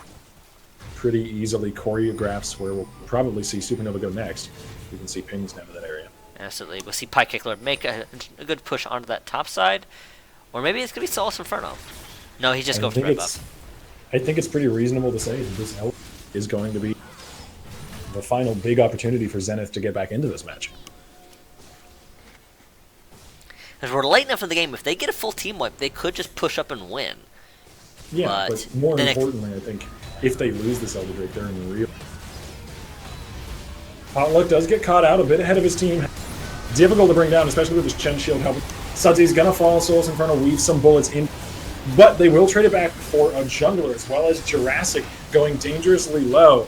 IK Lord taunts back through Iconic, getting back out of that fight, not wanting to continue to chase into the well-kiting Varus. Sistar is going to get ulted by Dillaran there, as we see a dive in from the low-health Poppy. Guardian Angel will pop and allow him to rejoin his team and continue. Both sides losing one, neither of them with all that much left to throw at a potential fight, will back away from the Elder Dragon. That's about neutral as that engagement could have gone. Sudsy is just not having an easy game here. He's constantly the focus. Poor Sudsy. Yeah, Shockwaves not quite landing when they need to. It's even 1 in 7, even this far back on an Orianna. Landing a crucial Shockwave in a late is almost unmatched in how powerful it can be. But we just haven't seen that come through yet. They've played around it beautifully. And the last 2 Shockwaves that I've actually seen from Sudsy haven't whiffed entirely, which is really out of character for this guy. Sudsy is a very consistent player for the most part, across all the teams and leagues that I've seen him play in. Yeah, Maybe he's not used to being focused as much. Elder Dragon's gonna go down, easily secured by the Supernova, and this could just be the end. It's fairly anticlimactic, but this could just be the end for Zenith. And as Sistar getting caught out, the Deadly Flourish going to lock him down just long enough for the entire team to focus him down and murder him. There's Curtain Call. Chum-Chum's going to be the one to tank that up for the most part. That's why into Jurassic. But Chum-Chum can't really tank it up forever. The shield gives out. Foss claims the kill. Now shoving in onto the Nexus turrets. Supernova are primed and ready to claim a victory here. High Kick Lord going to be heading back to base just so that he's able to Shen ulti in at full health should a fight break out. And there it is. Shen ultiing in onto Potluck. One Nexus turret now. Enhanced Mountain Drake buff. So these things are going to melt almost instantly. And that's the Nexus. Supernova are going to be going home with our prize pool tonight as they claim a victory over Zenith Esports. A nice solid game overall. It started off a little slow, but eventually Supernova just started taking those little leads here and there. And Supernova seemed to have a winning strategy going into it. Focus in on Sudsy. They banned him out in the draft. They focused him in the lane, and they played around him in the team fights. Sudsy, I don't think Sudsy is the weak point by any means for Zenith. It may be that Sudsy is too much of a strong point. And when you're able to shut him down, the rest of the team can't pick up that slack. And to go ahead and before we get too much further, here are the rest of the raffle winners. We already announced our first 2, which was Rose and Orna White and Energy Esports. But our last 3 raffle winners of the evening are going to be UNHT1, OG Gamers Esports, and Supernova Academy. I'll put those in the chats so you can read it out. All right. Once again, congratulations to Supernova. That does give them, of course, a free slot into the Yes, the finals for tomorrow. Actually, the buy-in tournament. The buy-in tournament. I forgot the name of it for a second. As well as a pretty penny, a decent chunk of prize to us by our gracious new sponsor, Haste. You are a platform which you can use to expand your internet horizons, get much faster connections to a lot of the common games that you like to play, things like League of Legends, Overwatch. I'm sure there are many others on the list, but those are the two big ones that I know. And I'm very thankful to them for giving us this sort of prize pool. It pulls in more talented players, pulls in more talented teams, and allows Reverie as a whole to grow. Something awesome in my opinion. Absolutely. And on that note, we will be ending the evening. Thanks for coming out, guys. We really appreciate it. Hopefully, we can see some of you guys tomorrow night because we will be casting again. And that's going to be it, I suppose. Have a good night, everybody. Good night.